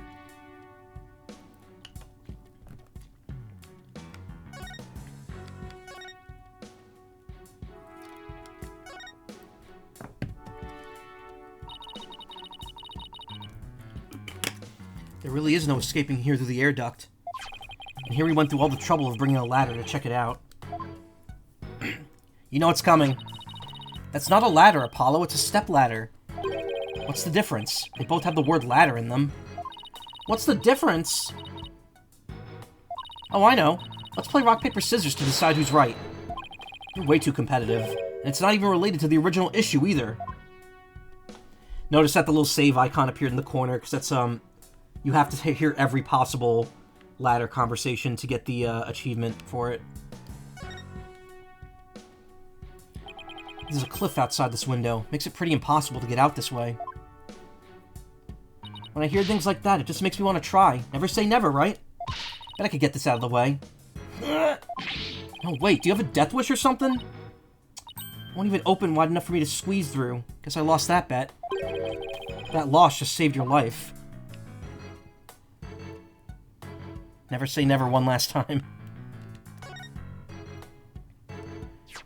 The statue originally depicted the two yokai holding up a cup in a gesture of goodwill. Maybe Alderman Kyubi was planning on smoothing things over with Mayor Tenma. He was murdered instead. By somebody who intervened. Mayor was only pursuing the municipal merger because he'd been blackmailed. Who knows? If this murder hadn't occurred, maybe they could have come up with a solution.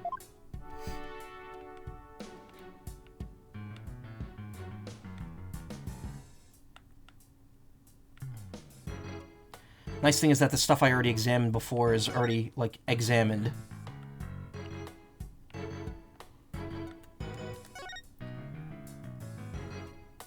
Still no keyhole, huh? Yeah, and the door won't budge, just like those spiky bangs of yours. Well, if all it takes is some water, but I don't think that would work on the door. Oh, I know, I'll break it down with a body slam. I seriously doubt you could do that. How do you know if I haven't even tried? No, wait, don't. Ah! Much as you hate losing, Athena, I think the door would win this match. There's a carving of the nine-tailed fox over the door, and the statues on either side of him. The way those two statues are glaring at us, it's like they're guarding the door from us. Come to think of it, there are two foxes on the folding screen as well. Can't be a coincidence, can it? Hey, the statue moves! Don't get carried away now. I mean, who knows, it might trigger a trap. I can handle it. If a spear comes shooting my way, I'll snatch it out of the air. After all, I have the reflexes of a regular karate kid. Guess if you catch something that fast out of midair, you could accomplish anything. Still, there might be something to the fact that these fox statues rotate. Maybe there's something around here that shows what position they should be in. Well, I can't think of anywhere else to look. You find anything, Apollo? We'll never find the keyhole to the Forbidden Chamber at this rate. Are you serious? There's something about that folding screen. You know those fox statues in front of the Forbidden Chamber move? That screen might be a clue to how they're supposed to be positioned, or something. Hey, I bet you're right. Let's go over that screen with a fine-toothed comb.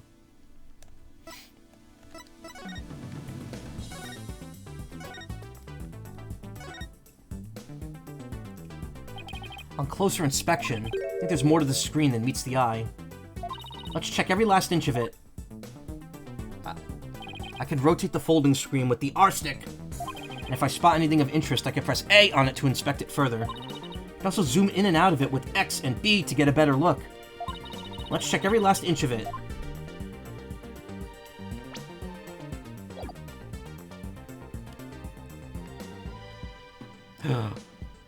What is this? It's a picture of a key, and that shape looks awfully familiar. Oh, I know. Shaped like the Forbidden Chamber's key. We're definitely getting warmer. You like how I say the control buttons? Yeah, it's like it's like how in the remake of Snake Eater that came out this year, if you like they kind of mashed together lines from the original game and recorded a few extra ones that don't sound the same to like work with the new control prompts. And it just sounds really weird. However, I applaud their efforts at doing that and say that's still better than using AI. We're definitely getting warmer. Okay, let's take an even closer look. What's this? Looks like a keyhole or something. Think it could be the keyhole to the Forbidden Chamber? Wait, what about the key drawn on the end of the screen? Think the two are related? What do you mean a keyhole? Oh, I just got an idea. If we fold the screen up just right, the key and keyhole should overlap. Hey, I think you're right. Let's give it a try.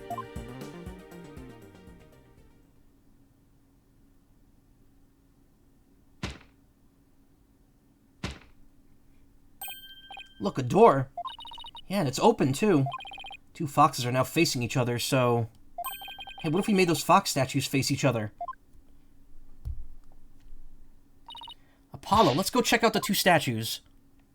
Okay, help me move the two statues so they face each other, just like on the screen.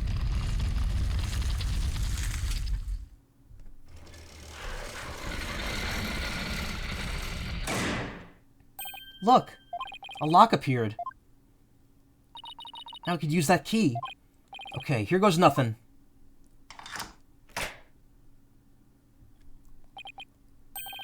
It worked! Time to see why this chamber's so forbidden. What secrets could it hold, I wonder? April 18th, QB Manor. Forbidden Chamber.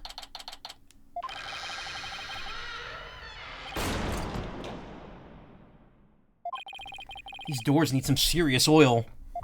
Ah! That was like nails on a chalkboard. Oh, right. Forgot about those super good ears of yours. Look. More feathers.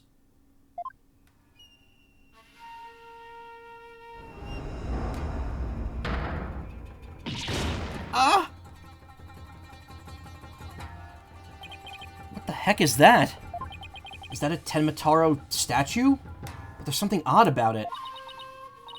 All I know is I don't like it, but I can't explain why. You okay, Athena? You look kind of pale. You're not scared, are you? What, of this thing? Don't make me laugh. Really? Hey, look! What? What is it? Over there on the left, there's a bunch of staves on that rack. They kind of look like the staff we saw earlier. You mean the one Jinxie said she saw Tenmataro carrying? Yeah, that our Tenmataro impersonator really did come in here at some point. Well, what are we waiting for? Let's search this place.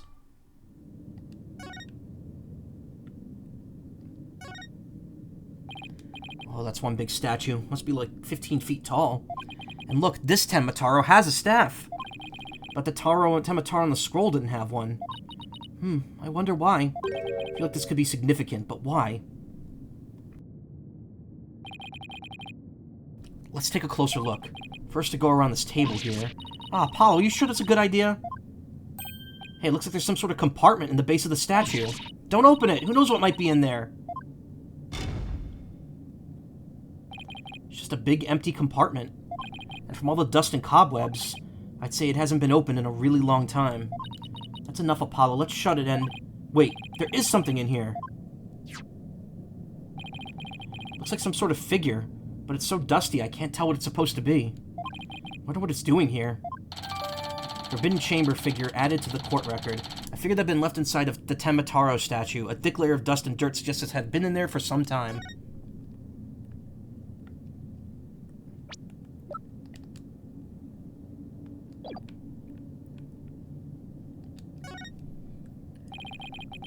A stone lantern. Like those Japanese garden lamps? Where's the switch? Lamps like these are lit by fire, not electricity, so there's no switch. Oh, here it is. Wait, what? It was hidden out of sight. I see Tenmataro's cell has been outfitted with all the amenities a yokai could want. Hey, there's a bunch of staves here, and it looks like one's missing. The Tenmataro Jinxie saw must have taken it. Have to agree. Those look like the one Detective Fulbright showed us. Why do you think there's so many here? Maybe there's spares. Tenmataro might be, you know, absent-minded or something. The fact that he has a spare staves handy, well, it shows that he's aware of his faults and is trying to deal with them. Or at least that's my take on it. Maybe this will remind her to deal with her own faults. But I won't hold my breath.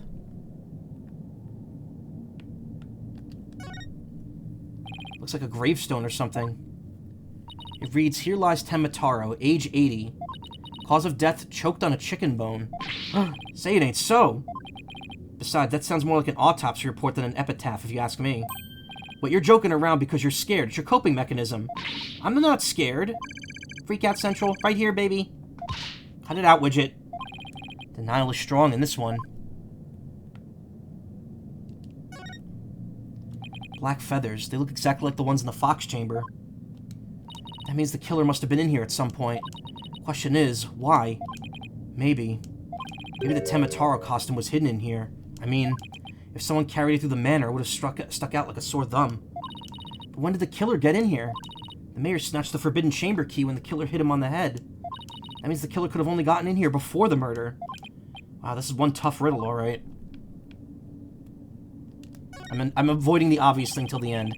Looks like an old scroll, and there's something drawn on it. Unless I'm mistaken, it looks like an old guy. Some sort of monk, maybe? A monk? What are you talking about? You know, people that take walks in the mountains as a form of spiritual training. Wouldn't that just be a hiker?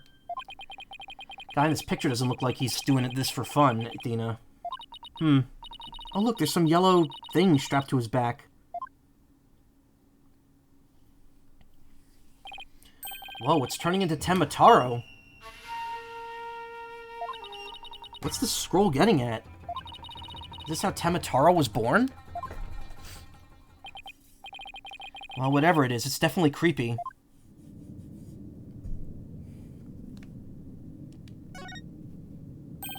Oh, look, there's an air vent here, too. Guess even forbidden chambers need proper ventilation.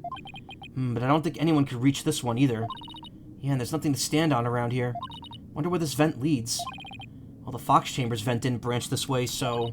maybe it doesn't have anything to do with this case after all.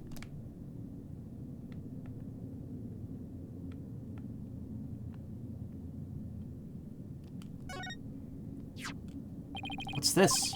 Whatever it is, the packaging is really gaudy. The fact there's no dust on it means it hasn't been here very long. Oh, it's hand cream.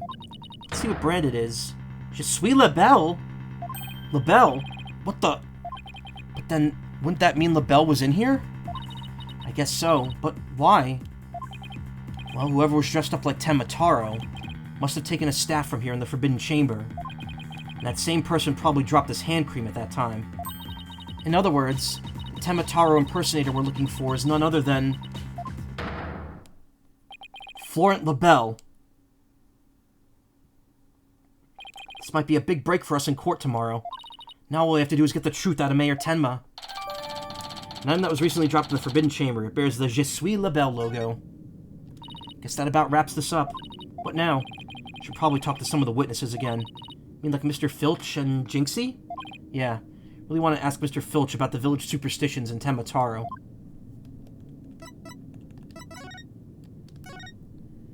Any good ideas yet, Athena?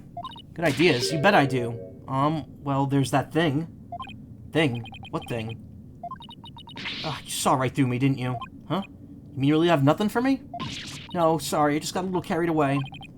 Oh boy, bluffing is obviously not her strength. Seems we finally have the real killer in our sights.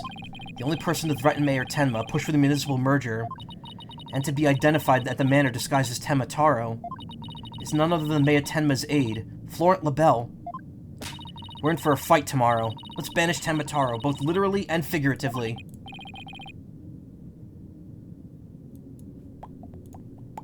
Yeah, we'll be fine between the two of us. We'll send that yokai packing, along with that twisted samurai of a prosecutor. Let's do this.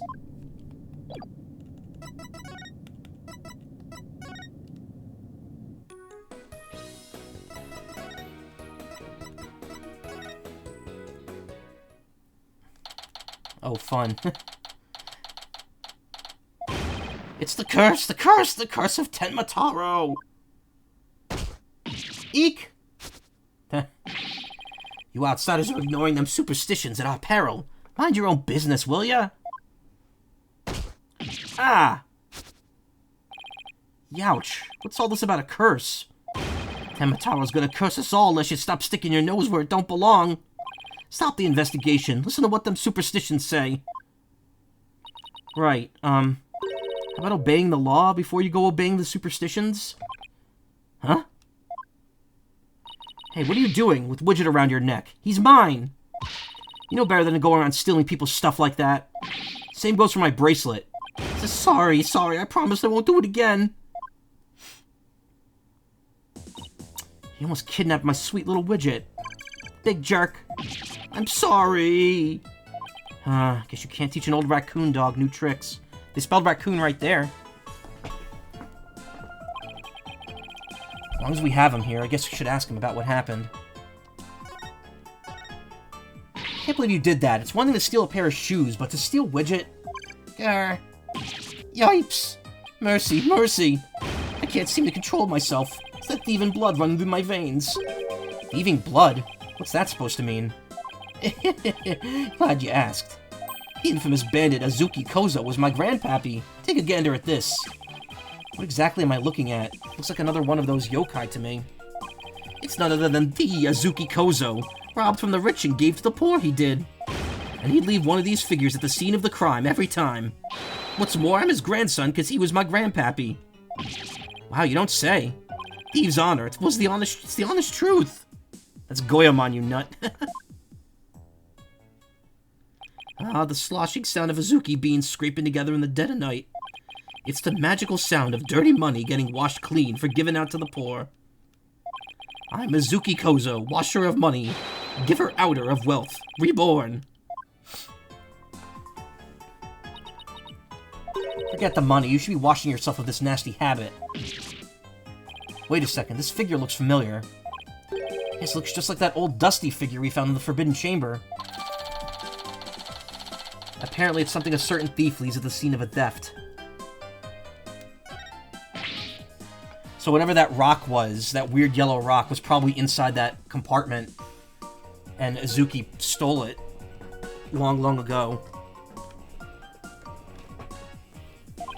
Hey, what are you doing there with that figure? Oh, this? We found it in the Forbidden Chamber. Looks like it'd been there practically forever. Could mean my grandpappy broke into the Forbidden Chamber way back. Hey, that reminds me. You once told me there's treasure in that there chamber. Treasure? What do you know about the treasure in the Forbidden Chamber? Only that's the greatest get-rich-quick chance in the universe. Grandpappy told me all about it. Said there's an amazing treasure in there. Something amazing in there. Didn't see anything like that, though. Your grandfather didn't by chance already steal it, did he? Seeing how there was one of his figures in there, that just might be. That's Grandpappy for you. Bet he washed that treasure up real good before handing it out to the poor. Oh, of course, because he was so righteous. In court, you mentioned seeing Temataro near the scene of the crime. Sorry I didn't come clean right away, but them superstitions got the better of me.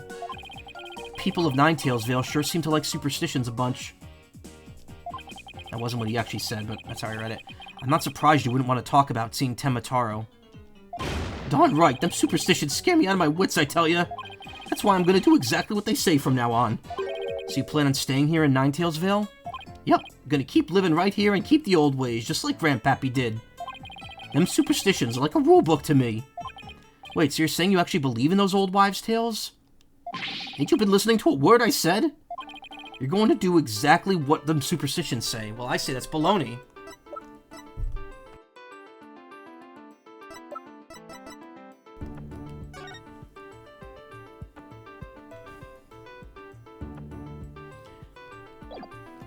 Take that! It's clearly written right here. Ignoring superstitions will cost you your soul. There is, however, one way to save it. Your immediate departure from the village. So according to this, you shouldn't even be here, let alone talking with us. You said you plan on staying right here in Ninetailsville, but if you really believe in the superstitions, you would have been long gone by now. Ugh! I know you've been lying to me. Time to come clean, Mr. Filch. Yipes! You were lying about believing in the superstitions, weren't you? Sorry, but I didn't have no choice. So what was the real reason you couldn't talk about seeing Temataro? It's all that pretty boy's fault. Mr. LaBelle, if you know what I mean. Treacherous little filcher.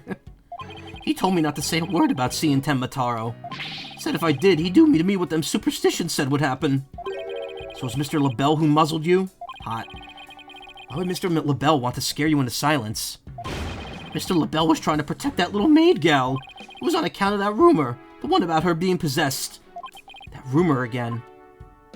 Guess we really do have to talk to Mayor Tenma about the possession rumor. Ouch! Hey, watch it! Village superstition stolen by Phineas Filch. I'll be taking this back now. Kinda like family to me. Could have just asked instead of stealing it.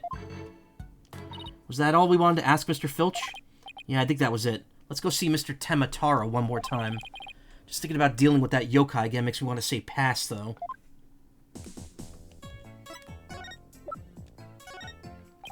Mind if I ask you about this?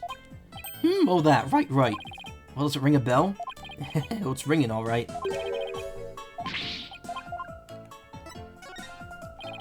So your grandfather was a famous thief? That's right, he stole from the rich to give to the poor.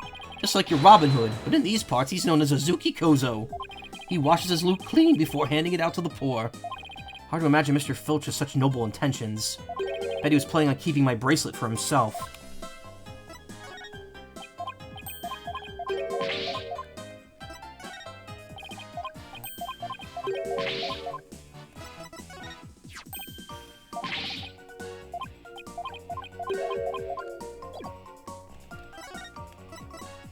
I thought we needed to talk to Jinxie again. Ah, you're here? Bro.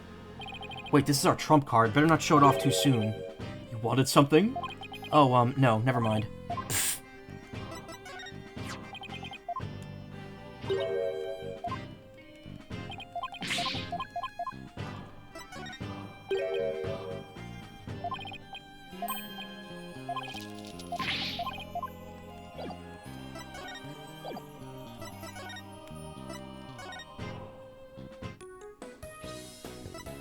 Oh, Jinxie isn't even here.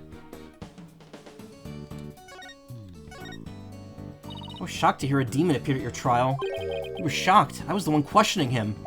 Wish you would have called me in. Really? You would have come to my rescue? With a demon like that, your tightrope style of defense, and my magic tricks, we would have had it all. It could have been the 3 great illusions.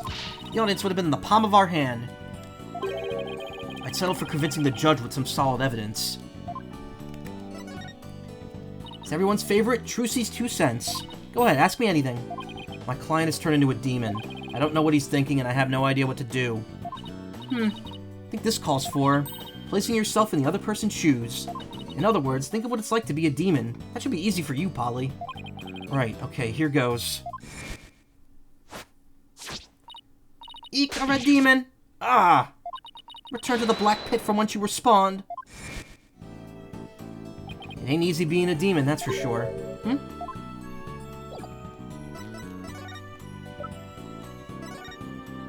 Okay, watch me make that disappear. No, wait, that's crucial evidence. But I wanted to show you my new disappearing trick. Oh, I know. If it's really so important, how about I make more of it appear? Fabricating evidence is even worse than making it disappear. God, that animation is so cute. Oh well, too bad. Hey, you want some skin cream?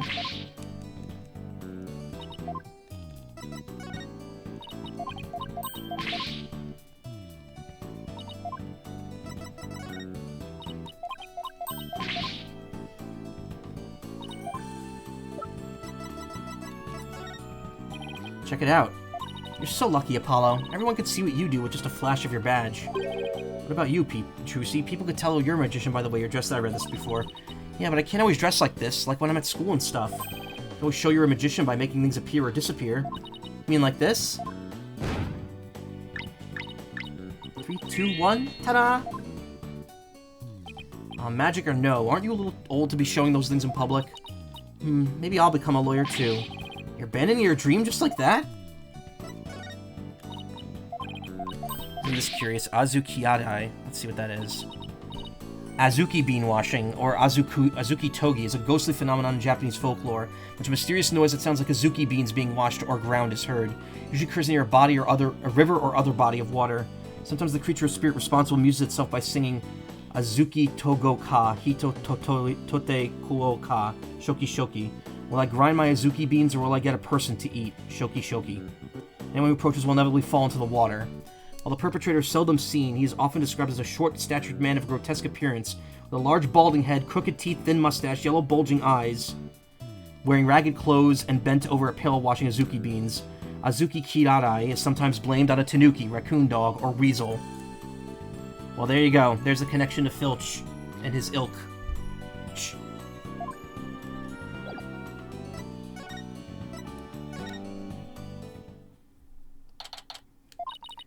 Lord Tenma, your attorneys are here to see you, your malevolence. Why are you speaking like that? Oh, Maya Tenma, you've returned. Yes, well, Jinxie came by earlier to apply a new charm to my head. Seems to be suppressing the demon within me. That's a relief. Maybe we'll actually get somewhere this time. So what can I do for you today? We'd like to ask you about the rumor that Jinxie is possessed. Ah. She allegedly left the yokai evidence at the scene while under a demon's power. At least that's what the prosecution is going to claim at tomorrow's trial.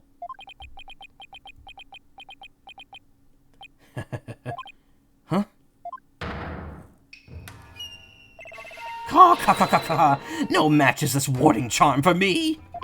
Ah, the charm. Tenmataro's back. Those foolish mortals, they shall regret blaming that child for my doings! Ah, I blew it. That question brought the yokai back. And he probably won't drop the act until Jinxie's name is cleared either. We'd like to ask you about something your aide, Florent LaBelle, mentioned. Did you know Jinxie is rumored to be possessed? I know not of what you speak. You're not trying to protect Jinxie, are you? I, Tenmataro, demon lord of the yokai, protect a mere mortal? No affections do I possess for your race of humans. Please, we already proved there was a third party disguised as a yokai at the scene. But if you deny that tomorrow, we'll never be able to clear Maya Tenma's name. But I've already told you I know not of what you speak. I don't think we'll get anything more out of him. It's all over unless we could somehow prove that Jinxie didn't plant that yokai evidence. Hey, Apollo, I think I've got this one. I think I could prove that she didn't do it. Really? Sure. I should be able to use psychology to explain the whole possession thing. Knock yourself out then. Wow, there's really something.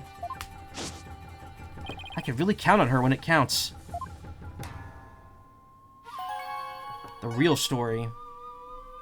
Mayor Tenma, Jinxie isn't possessed. I believe her so-called possession episodes are a form of somnambulism. Somnambulism? You mean sleepwalking? Exactly. Yes, I believe she's exhibiting a rare form of the disorder. It's usually brought on by repressed stress. Mr. Mayor, didn't her symptoms start soon after she began her job in Ninetailsville? When the child visited last, she did speak of... he's speaking in the other voice. When the child visited last, she did speak of dreading yokai and how they rob her of sleep each night. I knew it! That lack of sleep is causing her to enter an unconscious state. And that means she can't be trying to protect you. At least not on a conscious level. So the Tenmataro that was spotted at the manor wasn't Jinxie. Sleepwalking, eh? That would indeed explain the matter. Look, Temataro's spirit.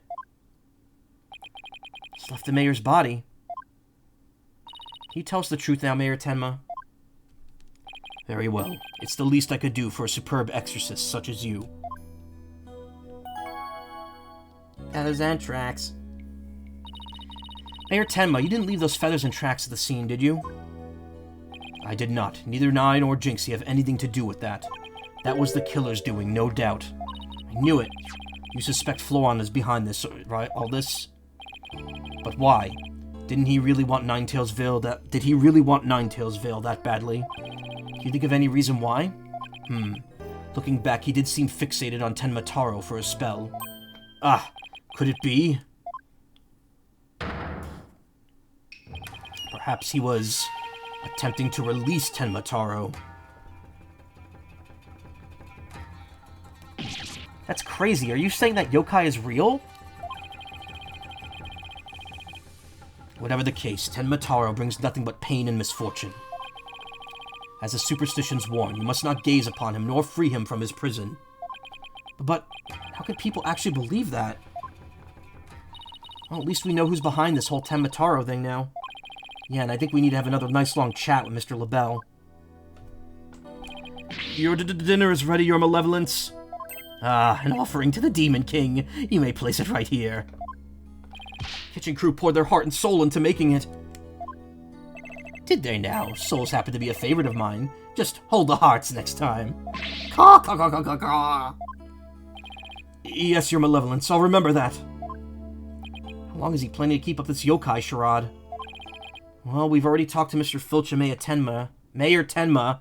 What the fuck is wrong with me? So, why don't we go see Florent LaBelle next? Now that we know the truth, he won't be able to claim that Tenmataro was Jinxie or the mayor anymore. But the real question is, how are we going to get him to admit it was him?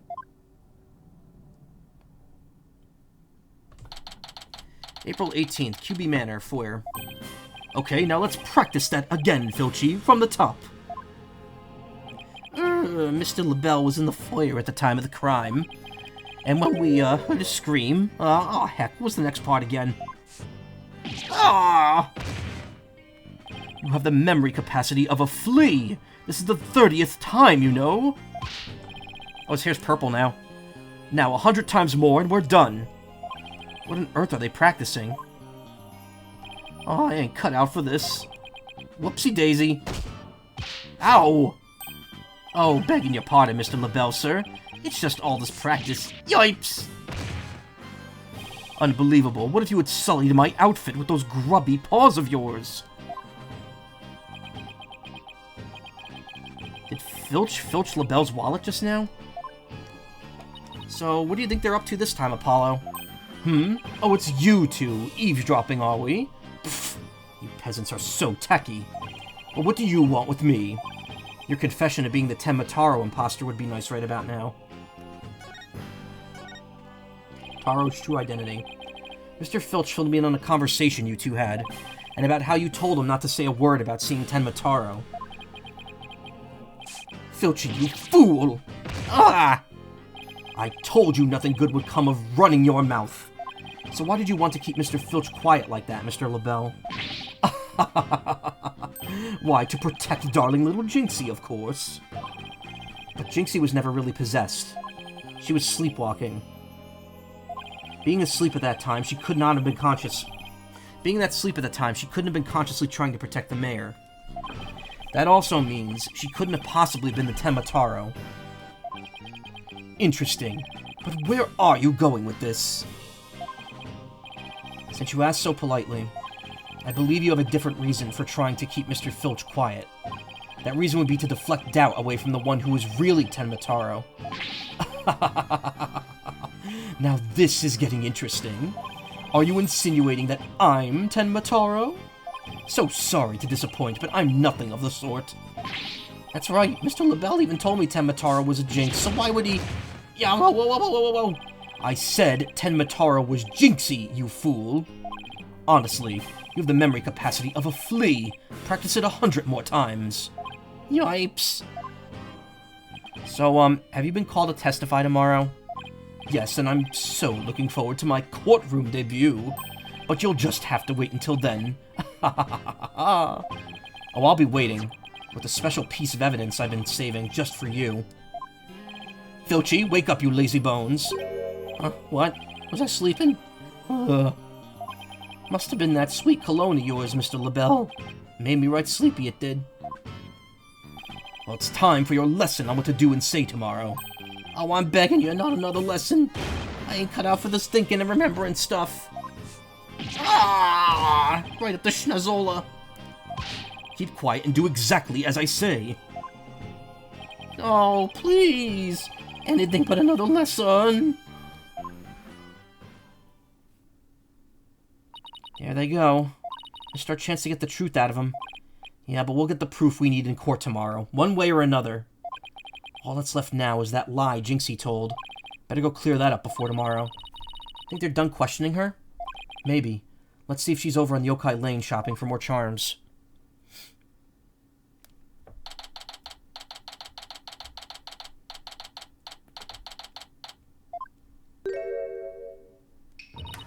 Cursed nine-tailed fox.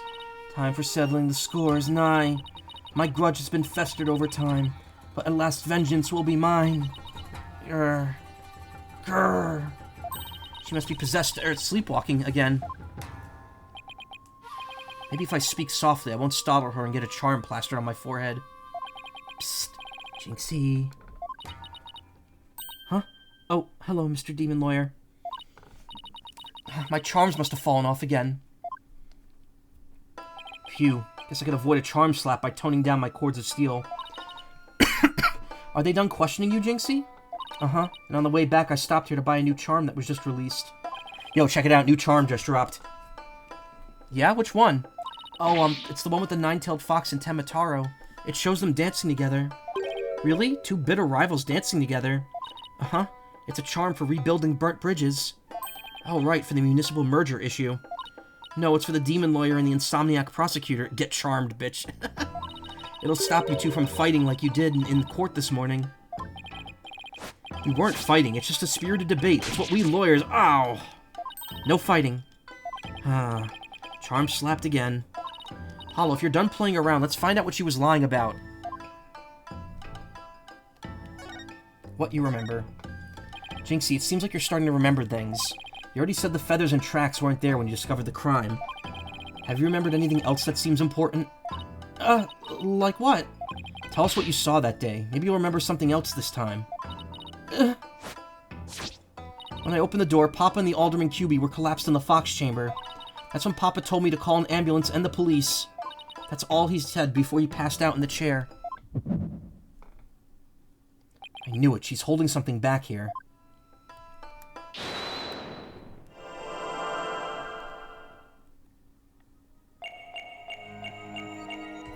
I think it has to do with the charms.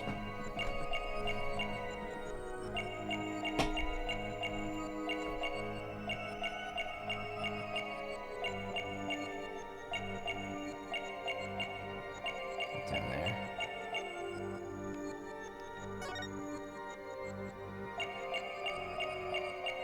Oh.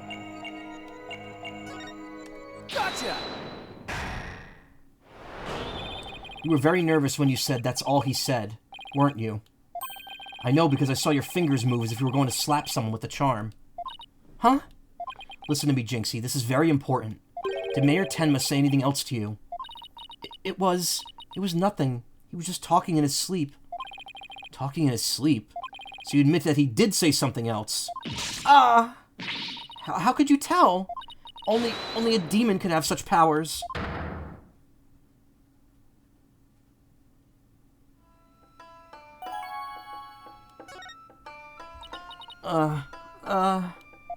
Like I said, he was just talking in his sleep. I mean, why else would Papa say something like that? Could you be a little more specific? Before he fainted, he said, "Forgive me, Jinxie. I killed Alderman QB." He said what? The mayor actually confessed to the crime?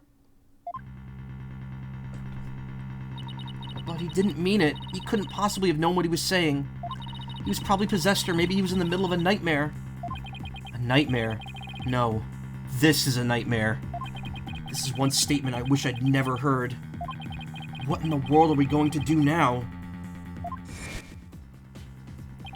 Return to the basics. That's right. Always believe in your client, no matter what happens. That is a lawyer's greatest and most trusted weapon. Right. Just believe in my client, even if all I could see ahead is darkness and despair. Jinxie, does Prosecutor Blackquill know about your father's confession? I didn't mention it when he was questioning me. I mean, there's no way Papa's the killer. Why would the mayor confess like that? Could he really have been dreaming? Or simply delirious? He was delulu, as the kids say. Who knows, but I'm starting to feel like I'm living a living nightmare right now. Apollo, what are we going to do about tomorrow's trial? The crime scene was locked tight until Jinxie arrived, and our clients even confessed. Not only that, Jinxie's been accused of planting the yokai evidence. You know what, the mayor and Jinxie are going to prison if we don't do something. I know. Well, let's see here. Our lack of a third party in the locked room is a major problem. Jinxie has testified that when she first opened the door, Alderman QB and Mayor Tenma were the only people she saw in the Fox chamber. But the real killer must have been hiding in there as well. Considering the room was locked tight, that's the only logical explanation. Our mystery person must have then fled the Fox chamber when it was opened. That's when Jinxie saw what she thought was the Tenmataro. Blech.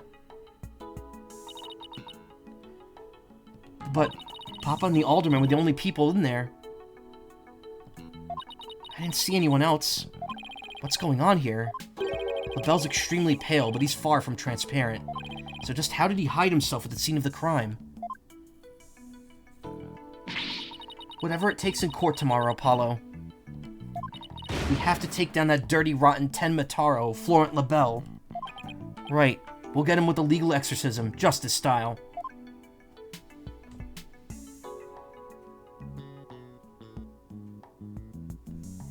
Heck yeah, I got a few more minutes. I want to go for 2:30. total, and so it's got like maybe like 5 minutes more. We'll get to the court, and then I'll stop. We'll get like to the actual courtroom scene.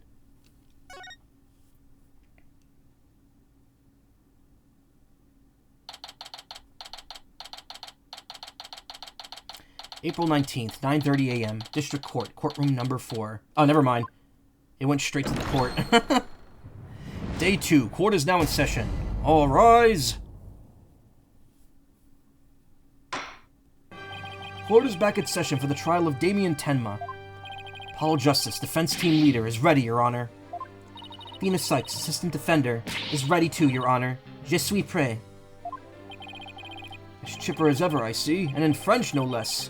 And the prosecution? Very well, then. By the way, I asked Detective Fulbright to provide sturdier shackles today. There will be no more of your funny business this time, Prosecutor Blackquill.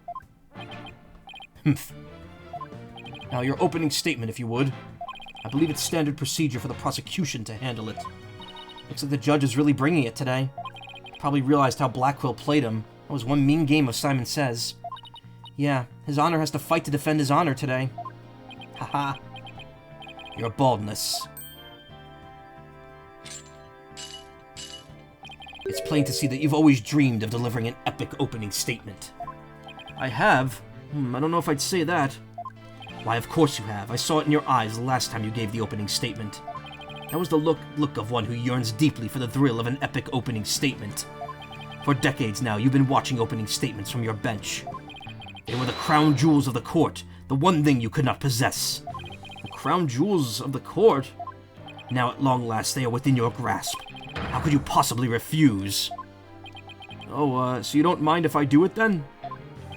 I'll make a special exception just this once. Here we go again. Yep, more of Blackquill's mind games. Well, in that case, I think I might go ahead and make the opening statement myself.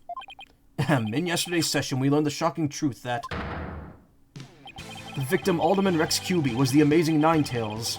We also learned that the Amazing Ninetails was a key figure in the Yokai craze and the anti-merger protests. It was further revealed that upon learning Rex Cubey's secret identity, Mayor Damien Tenma murdered him. The fact that the crime took place in a tightly locked room was also brought to light. And the only people in that tightly locked room were the defendant and the victim. The defense proposed the existence of a hypothetical third party, but further investigation revealed no proof of the third party who had escaped the room. Ergo, we must conclude that the evidence against the defendant is, well, conclusive. Eek! Did I say something wrong? That was quite astonishing. You've truly outdone yourself this time.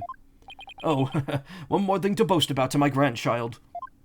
Well, this was not an unexpected turn of events. Now then, it seems the prosecution has called a new witness to testify. The inexplicable yokai evidence left at the scene of the crime. Well, does that not demand some sort of explanation? Feathers and tracks, feathers and tracks. I like feathers and tracks. Weren't those left by the mayor while he was possessed? That was but an act to protect his daughter. Oh, yes, of course. I had suspected as much. Wait, did he actually believe the mayor's award-winning performance? His daughter was the one who planted the yokai evidence. Ergo, the true identity of the yokai in the manor was the manor's maid, Jinxie Tenma. Objection! Prosecution's engaging in mere conjecture. Would you care for some witness testimony, then? For I am ready to prove that the little scamp is the one behind the Tenma Taro farce. Witness testimony? Bet he means Filch and that creep LaBelle. Very well, then. Bailiff, would you bring in the first witness? It's gonna be Filch again, yep. Mr. Filch, you made quite the hasty exit yesterday. See that it doesn't happen again today. Been known for my hasty retreats since I was a kid. Bit of a trademark of mine. Indeed, you managed to give a total of 5 bailiffs the slip. Like those amateurs could ever nab me. Yipes! Perhaps we should shackle you by the neck. That would keep you in place. Yipes! No, please, I'm liable to rip my own head off if I start running. Your statement, now. Yes, sir, Mr. Blackhead, sir. Maybe a hasty retreat, but there's no escaping Prosecutor Blackquill. Yeah, Blackquill doesn't strike me as the give-up-easy type. Now then, Mr. Filch, your testimony, please. Specifically the true nature of the yokai you saw in the manor shortly after the crime. Okay, we're gonna stop here. The yokai is Jinxie.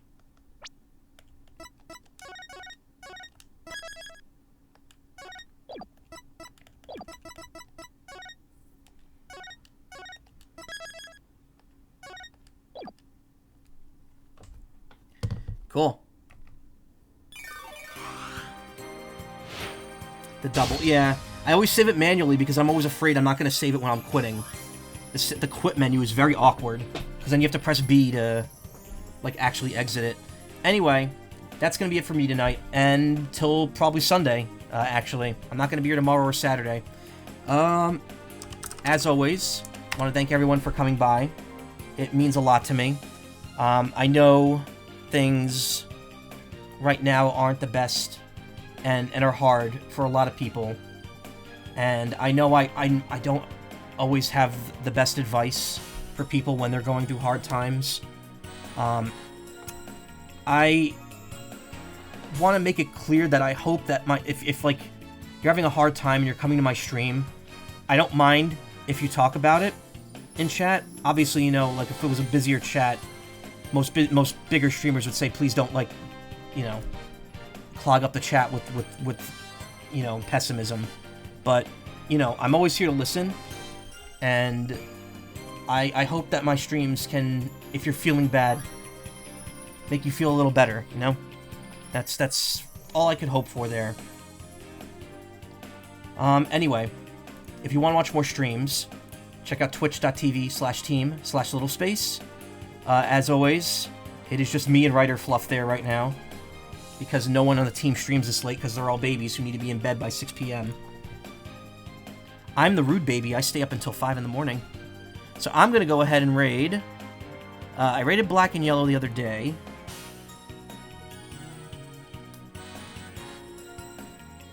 When was the last time I raided Cooper Kanga? And give them a raid. They've only been streaming an hour. Yeah, that's good. Love their model. Alright, everyone. Take care. Have a good weekend. And if you can't have a good weekend, then at least try to have a relaxing or stress-free weekend, if possible. I hope that you could find the time to rest this weekend, if you need to. You all take care. You have a great weekend. I'll see you Sunday with more Pokemon and maybe Ace Attorney. I don't know how next week's gonna go, but I'll see you on Sunday with the next stream. Take care, everyone. You have a good night. And, yeah, take care of each other.